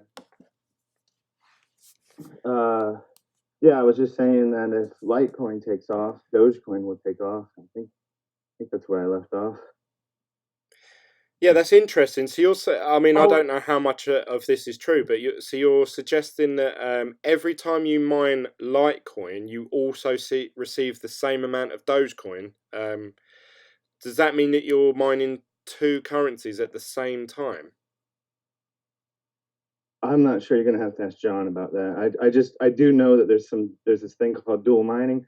I don't know if you're sacrificing some of your hashing power or what, but I just know that there's this dual mining. I know there's another one you can dual. I'm not sure, but I'm not really a mining expert. Okay, that's cool though. I've never heard of that, so it might be worth looking into. If you can get two coins for the price of one, then yeah, that sounds like something that would be awesome. I forget what I was also saying that someone in the chat was saying Dogecoin will never go over 10 cents. Yeah, I just read that Cortano said that actually Dogecoin will never go past 10 cent. If that might be fine, that might be the case, but if you look at where it is now, it's at 0.003 cents. So I mean, how many X's is that? If you were to, I mean, this is something it's such a small. Yeah, at the minute it's at a quarter of 1 cent. So even if it went up to 10 cent, I mean I assume That's massive. I can't work that out. Is that 40 times or is that 400 times? I don't know. I think it might be 400. But yeah, that's still a massive gain. It might be 40. Actually, either way. At one point it did reach just over 1.5 cent. Yeah, I remember that. So like, oh my gosh, that's crazy. Even if you would have bought it. Do you mind if I comment on that on the merged mining stuff? Yeah, go for it. Yeah. So for instance, you were talking about Litecoin. Yeah, it's a merged mining with Dogecoin. So they merge together on the same algo. So that way, when you do mine Litecoin, you also mine Doge. But it doesn't work the other way. As far as I can tell, you don't mine Doge and get Litecoin at the same time. So there's a couple other algorithms that do that. For instance, like on the X11 algorithm, you can mine certain coins that will also mine a coin called Utilis. And it's the same thing. So there's a lot of merged mining going on. A lot of coins have it, and it's definitely profitable and more profitable. Like if you're mining those coins to turn them into, say, Bitcoin or Litecoin or whatever, at the end of the day, if you mine those types of coins, because you're mining two types of coins at the same time. Does that make sense? But does that mean, though, John, that say if you had, just for argument's sake, if you had 1 terahash of power and you're mining two coins at the same time, does that mean half a terahash goes to that like that coin and the other half goes to? No, I don't think so. So do you not see any down performance at all for mining a coin that has this dual mining? I don't. I don't see it on my miners at all. But then again, they kind of fluctuate. Plus or minus 5, right? So you're all, because I believe you've got a Litecoin miner. Does that mean you're always lining Litecoin and receiving Dogecoin always? When I do mine Litecoin on my Litecoin miners, I do get Dogecoin. Yep. Oh, right. So I have a separate wallet. So I've got two wallets, right? So if I'm mining Litecoin, I have a Doge wallet and a Litecoin wallet. So once I hit my threshold for amount, I'll get those Dogecoin in my wallet and Litecoin in the wallet.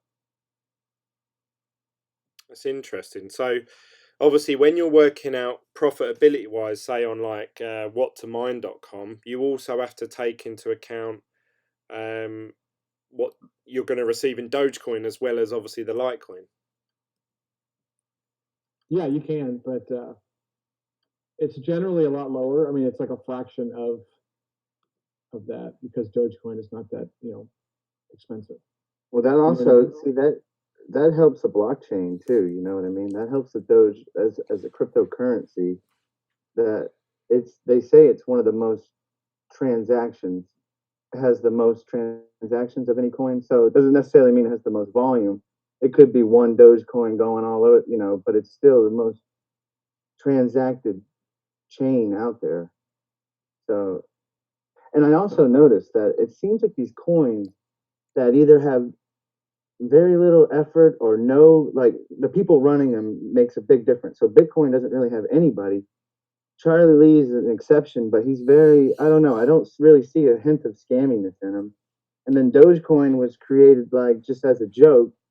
And it's like the other ones are the ones that tend, I don't know if there's any other coin that doesn't really have a main, you know, like someone to cause controversy basically. But like, So you're What about referring to what about blockchains Litecoin that Cash? get released and then just left alone, and obviously that people just update them.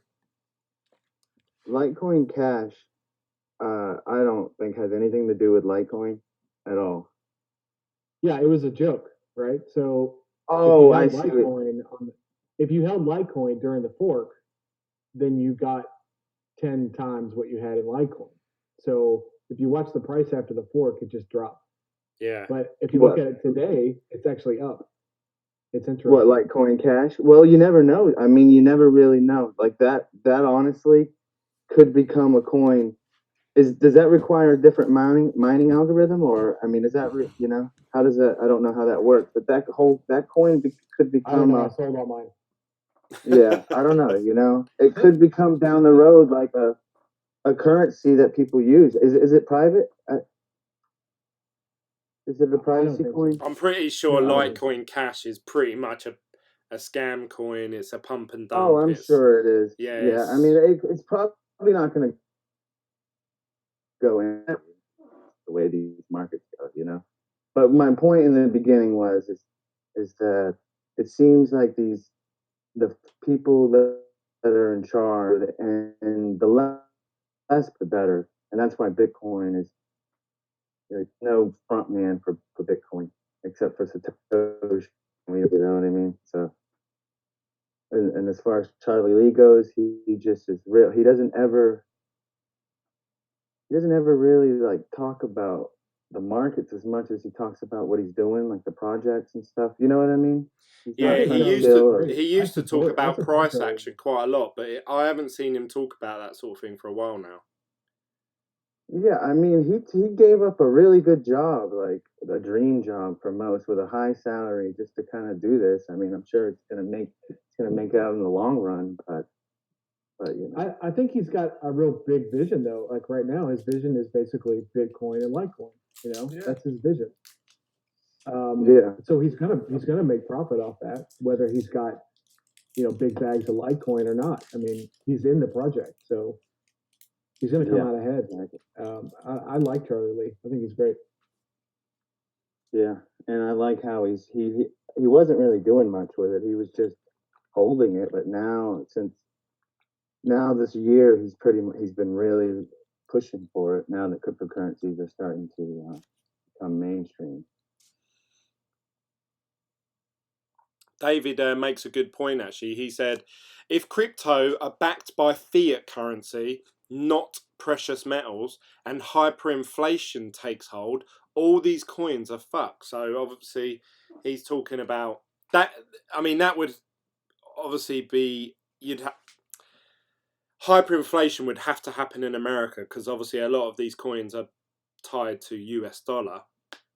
And like Tether and stuff like that. But yeah, that is obviously that is a concern. One of the things that cryptocurrencies was meant to be was it doesn't suffer with these inflation issues. But if your coin is tied to the price of a fiat currency, then yeah, that's going to be obviously a big issue going forward. Yeah, that's why. Well, I think too. Well, I think too. Like I was watching something, and you can take this however you want, but this guy was saying that the stock market needs to crash, and the coins might crash with the market, but then after the rise, people might when it, you know, instead of the market taking off or fiat currency it might become digital currency, and that also might be when governments start issuing coins. A lot of governments, like even maybe the U.S. That's what some say. Could happen. I mean, we don't know. We're still early in this space, and obviously that makes it even more exciting to be in this space because we don't know where this is going to end up going. It could all crash and burn, or it could take over the world, and obviously we'd be watching it from the beginning. So, or from an early stage at least. Anyway, I mean, the thing is, you've really got to look at the Iranian. I mean, and I mean, they're estimating at the moment that there's about 2 or 3 billion being, sought, funneled around in over there. So yeah, people are obviously wanting to get the money into crypto. It's all well and good for obviously like without sounding too I don't know, like patronizing, that might be the right word, but it's all well and good for obviously us here being in quite stable currency countries. But for the people that, for the countries where their currency are not stable and it hasn't really got anything to back it up with, it is a real big issue. And when you're looking at these cryptocurrencies that are steadily rising all the time, you've got to think, well, hang on a minute, that's better than our system at the moment. But obviously for people like us, we're like, obviously very hesitant to change anything to do with our current system because it's worked so well for us so far. But yeah, that could change very quickly. I remember for years saying, me and my partner, at the time we was buying and doing up houses, like we used to renovate them and then sell them on, and we always used to say, oh, house prices never drop in price. Oh, there's always a demand for houses. And then there was a big housing market crash, and lo and behold, the housing market went down and no one was buying, and people had to start reducing their houses by 30, 50, 80 grand. Just to get any sort of interest from anyone to come and view their properties. And I remember at the time thinking, shit. But actually, that was probably the best time for me because my mortgage turned into a tracker rate at that time. So it followed the interest rate as it went up and down. And the interest rates at the time in the UK were like 5%. And they went down to 0. I think it was either 0.5 or 0.25. And my mortgage, I was used to paying $650 a month, and it went down to like $120 a month I was paying, and that was for like a big 3-bedroom house. I was thinking, oh, this is sweet. I want this recession to last forever. Interest rates are slowly going up. It is kind of hard for other countries to get a hold of cryptocurrency too. You got to look at that. So, well, 2 or 3 billion is not. We might have access to like wallets and that sort of thing. That's why I kind of bought into that whole Dent project because they were offering, the whole Dent coin. So you can use the Dent coin to buy data on your phone. So you can trade Dent coins for data on your phone. And that way it was able for people in third world countries to have data on their phones in order to use the internet to buy more currency. And also the adoption level will happen a lot quicker than we will see over in our countries. I remember watching this documentary. It had nothing to do with cryptocurrency, but I think it was people in Africa who, the way they pay for stuff was by phone credit. So it started off, obviously, instead of having a contract phone, they use pay-as-you-go phones. I don't know if you have that term in America, but essentially you just top your phone up like £10. Yeah, right. So you get what I mean. And they buy and sell. They literally sell each other phone credit. So they will say, yeah, I'll do that for you for £3 worth of phone credit. And they don't have a currency. And they were saying because if they held cash on them, the chances are they'll get robbed. Whereas on your phone credit, it's very hard for people to get that off there because it's tied to your account online with Vodafone, I think it was. And I was thinking, for those people that have that such raw base level, like basic level of, essentially you're saying, right, here's a chicken for a chicken and a cow for a cow, that sort of level of trading. When you have this Bitcoin thing come along and you say, right, I can have that on my phone, and it's accepted anywhere in the world, not just Dave on the corner shop. It's accepted in America, China, UK, wherever, and I can have that on my phone. They're gonna be the ones that adopt it very fast, like very quickly. Absolutely, I love it. Whereas obviously over here, I've always said that at the minute our payment system is so fast, like contactless payments. are so fast now that I think, what is the point for cryptocurrency? But obviously, I live in a privileged country, you know, to be able to do that. And I can just, sometimes I've been in a shop and I've literally thought, oh, I haven't brought that bank card with me. So I go on my online banking and just transfer money from one account to another. And it's instant. Like literally, as soon as I click the send button, I can tap my card and it bing, you know, and it goes through. So, but not all countries have that aren't you infrastructure. paying any fees for that? No, none. Oh, okay, that's good. Well, you might be paying them somehow, somewhere. Maybe not directly. But I'm actually going to go back to work, so I'm going to get out of here. It's good talking with you guys. I'll be listening. So thanks for joining. Yeah, I don't take think care, we're buddy. going to go on much longer because this video has been, yeah, I think about 2 I and a was bit maybe hours. going to take my lunch and stay on, but I think you guys are probably wrapping it up here. So Yeah, it's 12:15 at midnight, so I've got to go to bed soon. I'll be here. It's a school night. Can't be staying up this late on a school night. all right, well, take it easy. Okay, thanks for joining, mate. See you later. Let's just quickly catch up with some of the comments here, because quite a few people comment on what we're talking about. Physical silver is a great hedge against inflation. I didn't know that. Cortana says, good on you. even the creator Jackson Palmer does not want it to go up that high because it was meant to be fun and easy to tip. Oh, interesting. Yeah. Already ahead of you, Revolutionist. Revolutionist says, Dave, I have been stacking gold and silver for about 7 years. I'm ahead of you, my friend. LOL. All right, no need to rub it in. Silver has gone up 4 million or billion% in Venezuela. 1 ounce can Wow. buy you a house for a month's worth of food. Food is very expensive here at the moment. I mean, that is just hearing stuff like that. Shit, I'm really sorry about that, Dave. Oh no, I thought Dave said he was in the UK. Didn't Digibyte do something down in Venezuela recently? Or was that a different country? I'm not too sure. I thought Venezuela were going to release their own cryptocurrency, or did they ban cryptocurrencies? I can't remember what I read once, but you never know whether what you're reading is true or not. Dave says, Revolutionist, what's your address again? He said, yeah, I know, those held real money, gold and silver should be fine. Well as fine you can do with 1,000,000% inflation. 6 years strong stacking for me. Revolutionist, like you said before, it's a hedge against inflation because the price of PMs will rise too. I personally think ADA will be in the top 4 cryptos by the year 2023. Why is that, Revolutionist? That's quite a specific time frame. I don't know what's happening to Cardano in that time frame. Another tip: never ask Jackson Palmer. Never ever ask Jackson Palmer when will Dogecoin go up or go past $1.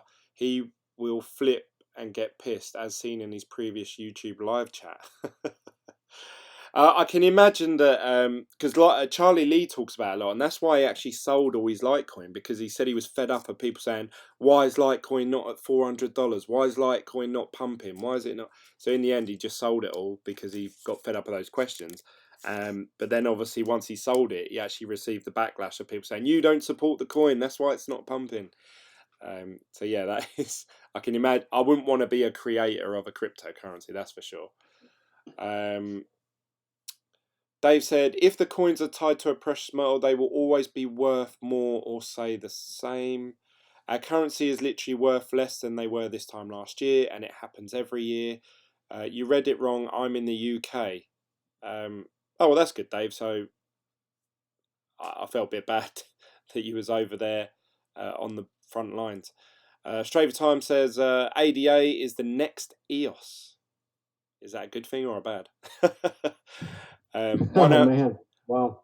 1 ounce of silver will buy you a house or a month's worth of food in Venezuela. Yeah, that's I'd be buying up all kinds of silver.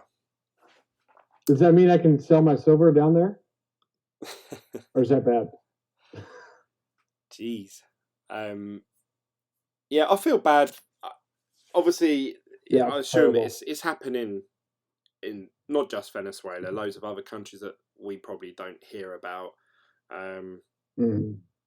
And I think they're the people that are gonna.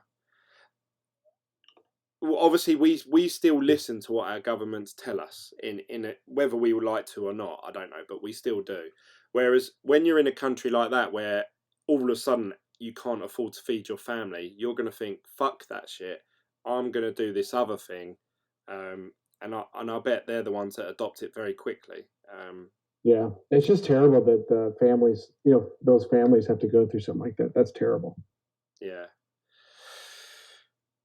Well, that's left this video on a dark note, so sorry about that. It's been quite upbeat for most of it, but now it's become a bit depressing. Venezuelan currency is worthless, so best hang on to your silver. Katana says, buy yourself a house in Venezuela now and set up a mining farm, then retire there. That's a great idea. Armed guards and all. Yeah, I mean, why not? I think actually, if obviously these ASIC miners, I know this is all like fantasy talk, but if they remained as profitable as they are, say the Z9 and Z9 minis, it would at some point be worth just renting some house that's away from everyone else. You can just leave the windows open, obviously make as much noise as you want, and just literally fill it with ASIC miners, which I'm sure someone has, someone's doing somewhere. I think that's safe to say. But I know that John, you're obviously you're living with your ASIC miners. Does the noise drive you insane, or are you sort of like numb to it now? No, it drives you insane. It's like you got to have a break from it. So if you're sitting in your house and you got a bunch of ASIC miners running around, then sometimes you're gonna have to turn them off. But yeah, Really? you can. I guess some people could get used to it, but I can't. You see, it's just a constant irritation. Like you're trying to watch TV and all you can hear is. Yeah. So I moved them around. I put some out in the garage. I got some upstairs. I got some downstairs. But that means wherever you go, there's always going to be some humming noise. Yeah. So if I had like a shack in the back of the house or something like that, I could put them in there. Absolutely, I would do that. Yeah, that's why obviously this shed here that I'm in now, that I'm talking to you in now, I literally have no one around me, at least for that'd be perfect. A good probably 10 meters either way. So I think, yeah, it's perfect for him to be in here. The only thing, obviously, if I do videos like I am now, everyone's going to hear it in the background. So I'm going to have to either buy some really good mics or, like I say, build some sort of stud wall going along here and have like a door. And that can be the mining part. And obviously this can be my, relaxing part of the shed. But I still don't know about that, because obviously I'm worried about obviously the heat getting trapped in. If I was to do that, the heat getting trapped in there. So I still don't know what the best way of doing it is, because obviously you guys all said like don't touch aircon units because it's a massive waste of money, which I appreciate. But then there's no window or anything here, so like unless I start drilling holes through the wall, which I can do, and creating like outlets for the hot air to go out. But then obviously I've got to worry then about things crawling and getting up there, and affecting the machine. So then I'd have to put filters on outside. The life of a miner, man. Yes, yeah. I was watching Voscoin's channel he was sort of doing an overall review of his, mining, I don't know what he calls it, his shed or farm, sorry, his mining farm. And he showed the filters, like how clogged up they get. And I thought, bloody hell, like, I didn't realise, I just thought hot air would be blown out of it. If anything, that would push any dirt out. But it doesn't. It seems to almost suck it in. I have to clean mine out like once every 2 weeks. Really? Yeah, because I mean, like if you've got air conditioning in your house, right? Your main air conditioning? No. Oh, okay. Well, do you have like a swamp cooler or like some kind of filtration system that? The best thing to use is like a K&N filter, like for on the vehicles. You know, you could probably get some for that fan. Yeah, so even the air in general just has like debris in it, and Yeah. it goes through there. So you got to clean it out. Just blow it out every couple weeks. Does that cause you any downtime then?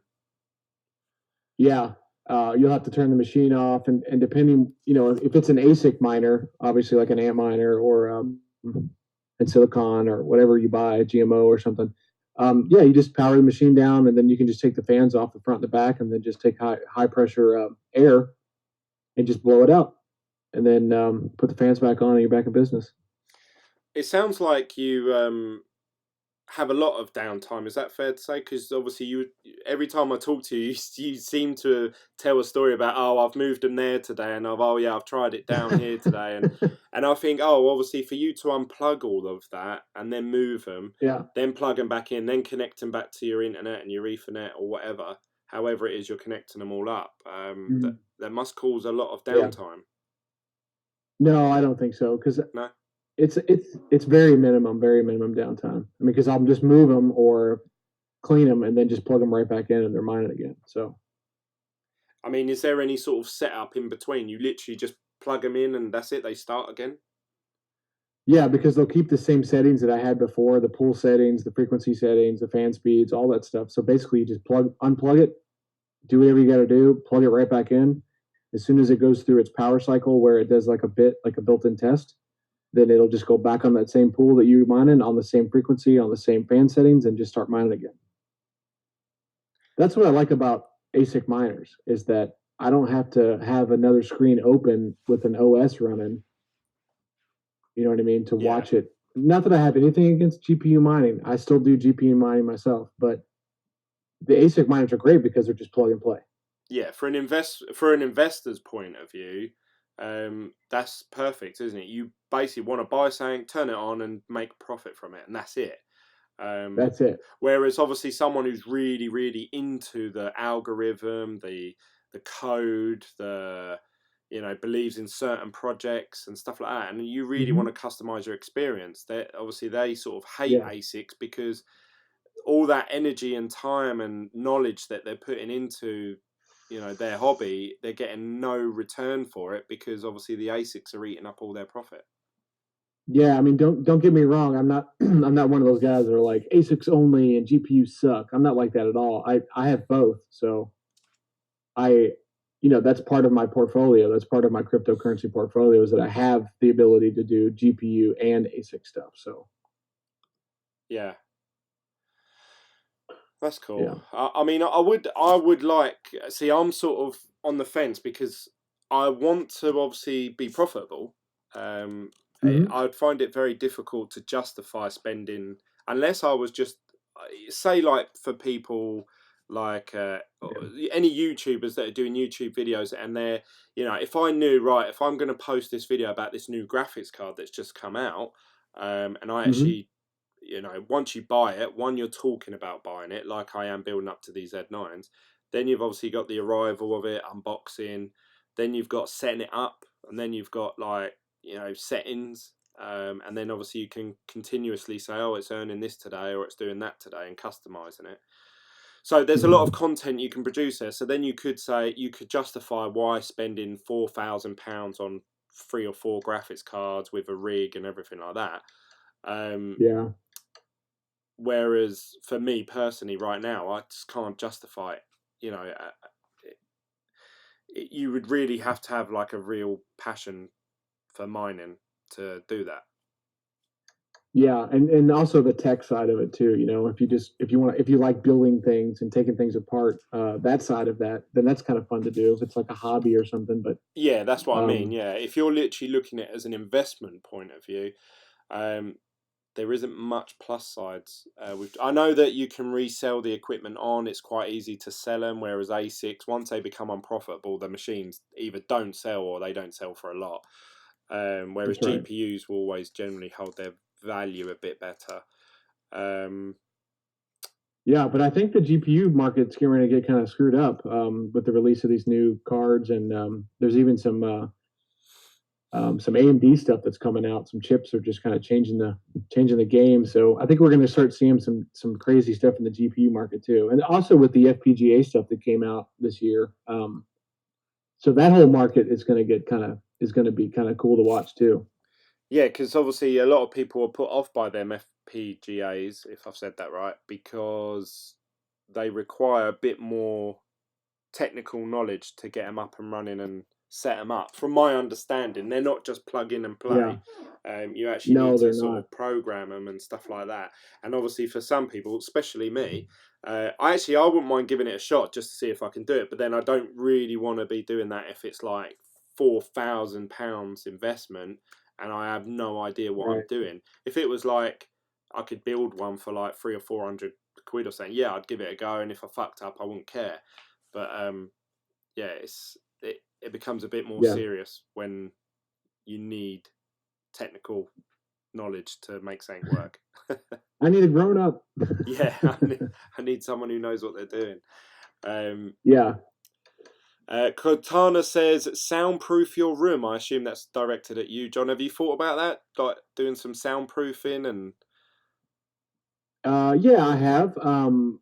I just don't want to configure the house for mining right now. I'm in an area up north in the States, where I'm kind of transient, so I'll be moving here shortly again, for my job. So everything's kind of mobile for me. It's like set them up, get them going, and that's why I prefer ASIC miners, because I just plug them in, set them up, plug them in, and let them go, and then make money.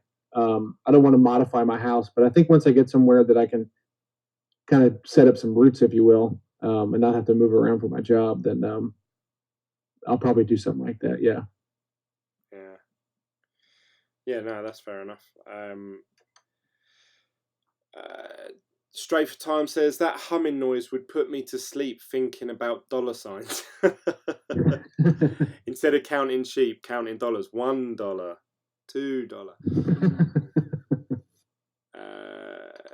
Dave said, liquid passively cooled systems is where it's at.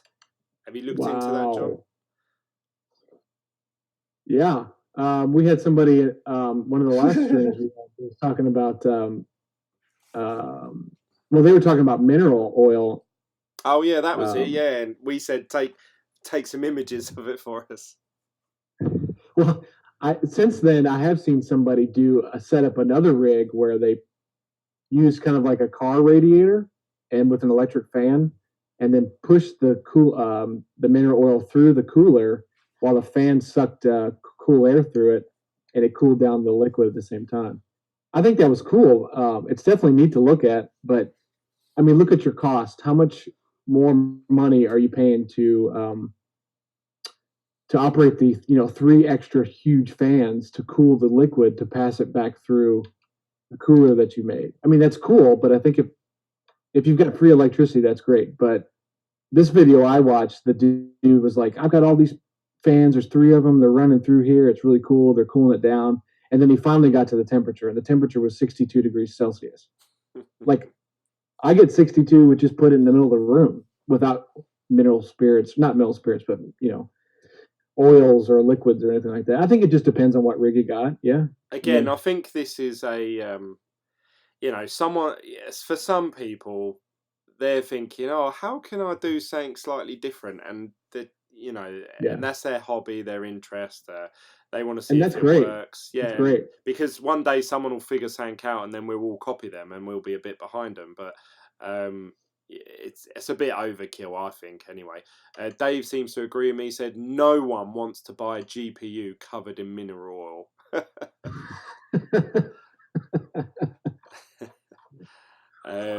Why is this GPU kind of slimy?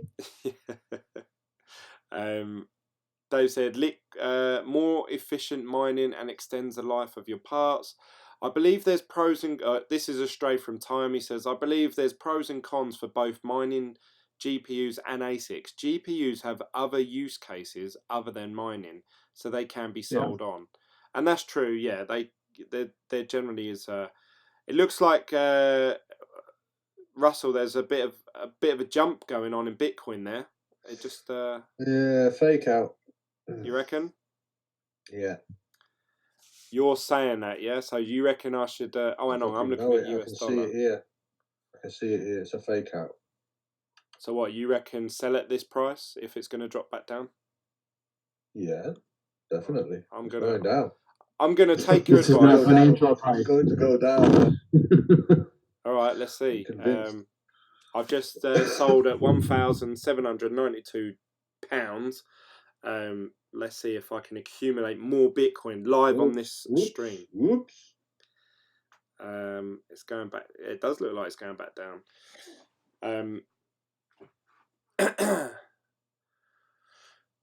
Yeah, I would love to have one of those. You know, like people were getting like the Antminer S9s, and they were using like water-based cooling systems. And really, all you hear with that is just the bubbling of the hot air coming out of the water. So, like, just a bubbling sound. I think that's.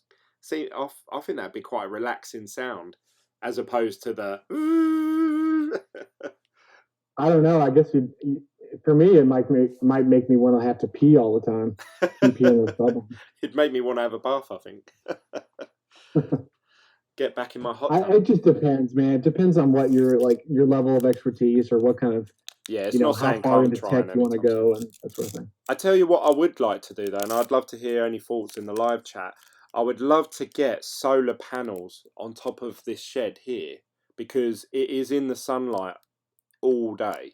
I would love to get solar. Is that when that's when you guys do have sun, right? Yeah, when we actually get sun. Yeah, but even if there was some sort of system to use the power that the solar panel has stored for that day and then then use my electricity, obviously that could save me $3-4 a day or something, which over the course of a month obviously is going to rack up to quite a bit of profit. But then obviously you need to weigh up how much the solar panels are and the batteries and how much downtime it could potentially cause you later on. But I do have a friend of mine out in New Mexico in the U.S. that bought the entire Tesla roof thing, where it's like the solar panels and then the battery and all that stuff. Yeah. And he paid a lot of money, but he did get a discount back on his taxes at the end of the year, and he's making so much electricity with his house and the Tesla battery and the Tesla photovoltaic cells that it pays the electricity company pays him because the electricity goes back through the meter. Does that make sense? Oh, really? Yeah. So it's and that's when I told him that I was going to send him a bunch of Antminers to his house. Yeah, because that electricity company are going to pay him barely anything for that electricity, are they? He might be getting like a few cents or something, but yeah, if he can mine. No, he's up to dollars. He gets. He showed me a picture. His last statement from the electricity company, they paid him $7. That's mental. I've never. How much? Do you know how much that system cost him though? I think it was over 20 grand. Oh. Wow. So yeah, if he's saving like $100 a month plus he's accumulating $7, obviously you got to say that's a swing of $107. Even if it was $200, it's going to take him I can't work that out. 100 years to pay that back. Is that right? I think it was more like when I sell the house, I'm going to get my money back kind of thing. Like, buy this house for this price because it has this feature, that kind of thing. Okay. I don't know. I really, I'd like to give it a go if it wasn't too expensive and it wasn't too complicated. Like I've been looking at some of the solar panel, and essentially you're just putting a panel on your roof and just plugging it into a main battery, and that battery's just charging up. And then obviously you can connect whatever you want to be powered by to that battery. Mm. And if I could figure out a way where, say, if the battery was empty, that electricity automatically then diverts to my main household electricity, then essentially for the first half of the day or something like that, I may be running 3 Antminers. That's something that I was thinking. Because obviously, like you say, it depends on the weather conditions and how much the solar panels are. If they cost £500, but I'm only going to save myself £20 worth of electricity a month, I think, I'd rather just pay it over. You know, electricity doesn't accumulate any interest, does it? It's interest free, so I'd rather pay it that way. And do you know what I mean? Depends. I have to weigh it all up. Yeah. I've got, and then obviously. Yeah, I mean, but look at the Z9s you've got. Those, in my opinion, those are the most efficient ASIC miners I've ever seen. Yeah. I mean, you're talking three. When I had mine clocked out, overclocked, maxed out, max blast. You know, it was 322 watts. Yeah, that's insane. That is, yeah. When I've got an S9 sitting over here that is like 1500 watts. Yeah. Yeah. 5 times.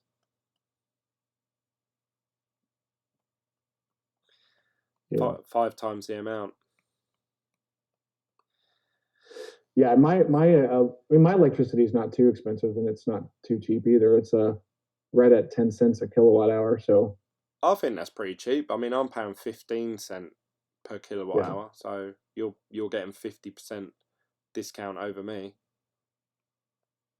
Yeah, and even running like I think the last couple of days I was running 4 or 5 miners, because sometimes I'll turn them off and turn them on, and then sometimes I want to mine just script, or maybe just mine SHA-256. Do you find that you're always changing your stance and changing your view on things? You know, I mean, I would love to obviously just turn the machines on, leave them, and just forget they exist.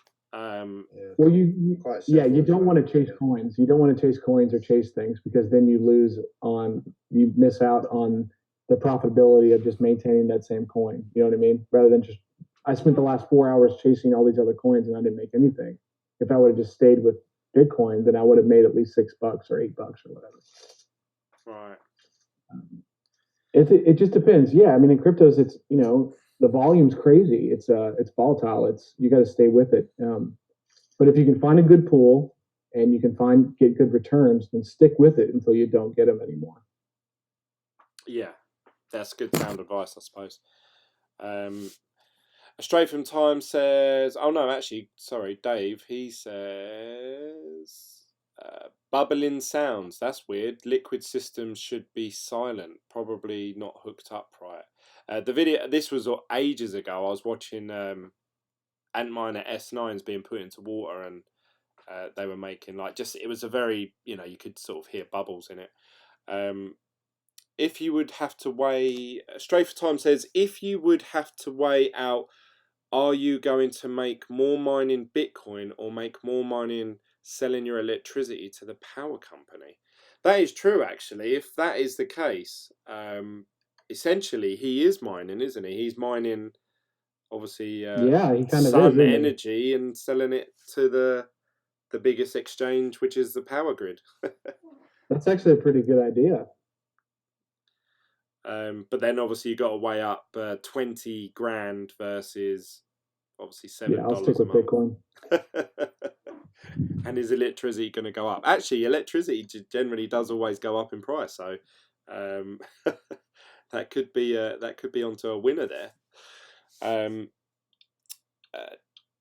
Dave said, are there still companies here that do free solar panel installations? Probably worth looking at, Glenn. Actually, I'm one step ahead of you there, Dave. So I noticed down my street, a lot of houses down here have solar panels on them. And I asked one of the neighbours, and they said, yeah, the council were doing something, the local authority, if you're in America. They were doing an incentive where basically people that lived in the council houses, they got free solar panels. They just got them for free. If you own your own home, obviously you get a worse deal. You can get the solar panels but at a discounted rate. So I had a look into whether that scheme was still running, and I got sent a leaflet for like an auction type thing where the solar panel installers work with the council. You put in a bid of what you'd like to spend up to, and these companies outbid for that contract or something like that, and they do it at a lot cheaper rate for you. So that is something that I was going to have a look into and see how much it costs versus obviously what it's going to save me. And again, if I'm spending something where the return on investment is over 6 months, then I'm not really that interested, if I'm being honest, because I might as well buy another Z9 or something like that just to cover my electricity costs with the amount that it's mining, and then the other miner just mine for profit, if you see what I mean. Someone said these solar panel companies rip you off. Yeah, there is a lot of that, especially in the UK actually, because I was talking to a builder and he was saying that these solar panels, if you actually look at the terms and conditions, the cells, the actual panels are, I don't know how like if they've got better over the years now, but the actual cells need to be replaced every so many years. But apparently to pay themselves back, it takes that same amount of time. So let's just say, for example, I've got no facts in front of me. You have a solar panel, it saves you £50 a month, but it's cost you like £1,000 to install it. Obviously, it takes you 2 years to accumulate that £50 saving each month. But in 2 years' time, you need to replace it again and buy whole new panels again because the energy cells in them burn out after time. I don't know how true that is. That's what a builder was telling me, and it just really put me off solar panels full stop. But obviously, since looking into mining ASIC machines again, now I have got an incentive to look into solar panel again. Straight from Time said they're essentially renting your roof and selling the electricity they make off your roof at a discounted rate. That's their offer usually. I haven't looked into it that far actually, but that's interesting. Straight from Time says they could fuck up your and cost your thousands in leaks. I assume that meant roof. Oh yeah, roof. Yeah, I suppose. Yeah, actually, I've got to think about that because obviously this roof here, if I just show you, I don't know if you can see that there. I know you can't really. Obviously, I'm just in a shed, so literally this is just like chipboard above me. With obviously felt over the top. So if I start drilling holes in it, going from the roof down, that's going to create a gap for water to get in. So I have to make sure anything I do involving drilling into the roof is watertight. So yeah, that's something. But the ones that I was looking at, I believe I can't remember the name of the YouTube channel, so I feel really bad. But he'd done one about solar things, and literally they were just fabric that he just folded out and he just left on the roof. So I don't know if he had to screw them in or anything. But then there was just a wire that came down and went into a battery. It was literally that simple. So I don't know if I can find some sort of solution like that. I really should wrap this up. It's almost 1 a.m. here. I've got to be up at 7. So that's really it from me, guys. Thanks for joining us for this again really really long live stream. I think the last time we done this live stream it was about 3.5, 4 hours long, and I said I wouldn't do that again unless people really wanted it. But I don't know. I feel like we've covered quite a lot of topics there, Russell and John. Yeah, I think we did. I think it was a good chat. Yeah, enjoyed it. Good.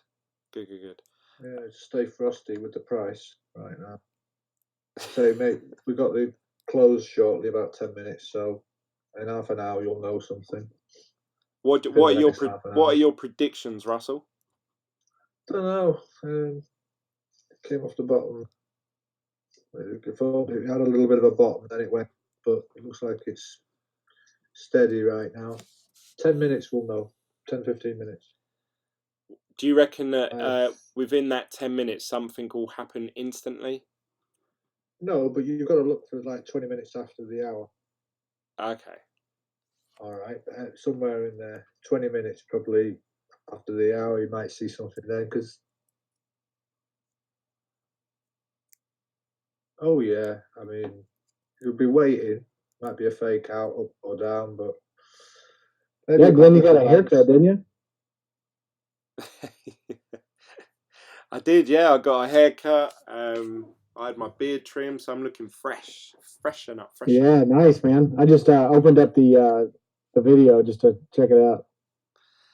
Oh, what? Have you not been watching the video at all? You've just been No, listening. I was actually out in the garage doing stuff and chatting with you on the live chat the whole time. Nice. If you want to join in, any of you guys watching this, if you want to join in the Discord live chat like John and like Russell have, feel free to click the link down below. Discord is a free app.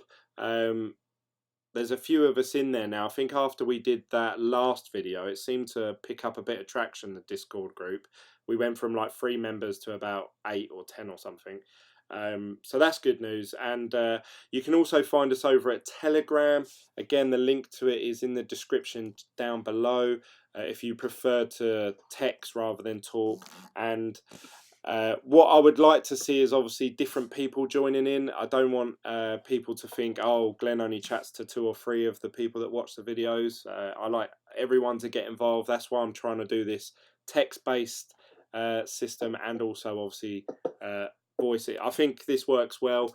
Last time we did a video, actually, like I say, it went on for 4 hours, and the general consensus, everyone said, yeah, Glenn, the next time you do a video, try and keep it within 1 hour. So I have continuously been looking at the time, and when we got to about 11:05, I actually thought, oh, shall I end the video now? But you guys were talking about saying it was quite interesting, so I let it ride, and then I forgot. So that shows that obviously I've enjoyed myself because I've just lost track of time. This video has gone on for almost 3 hours now, so that's again another hefty video. But I hope you guys all enjoyed it.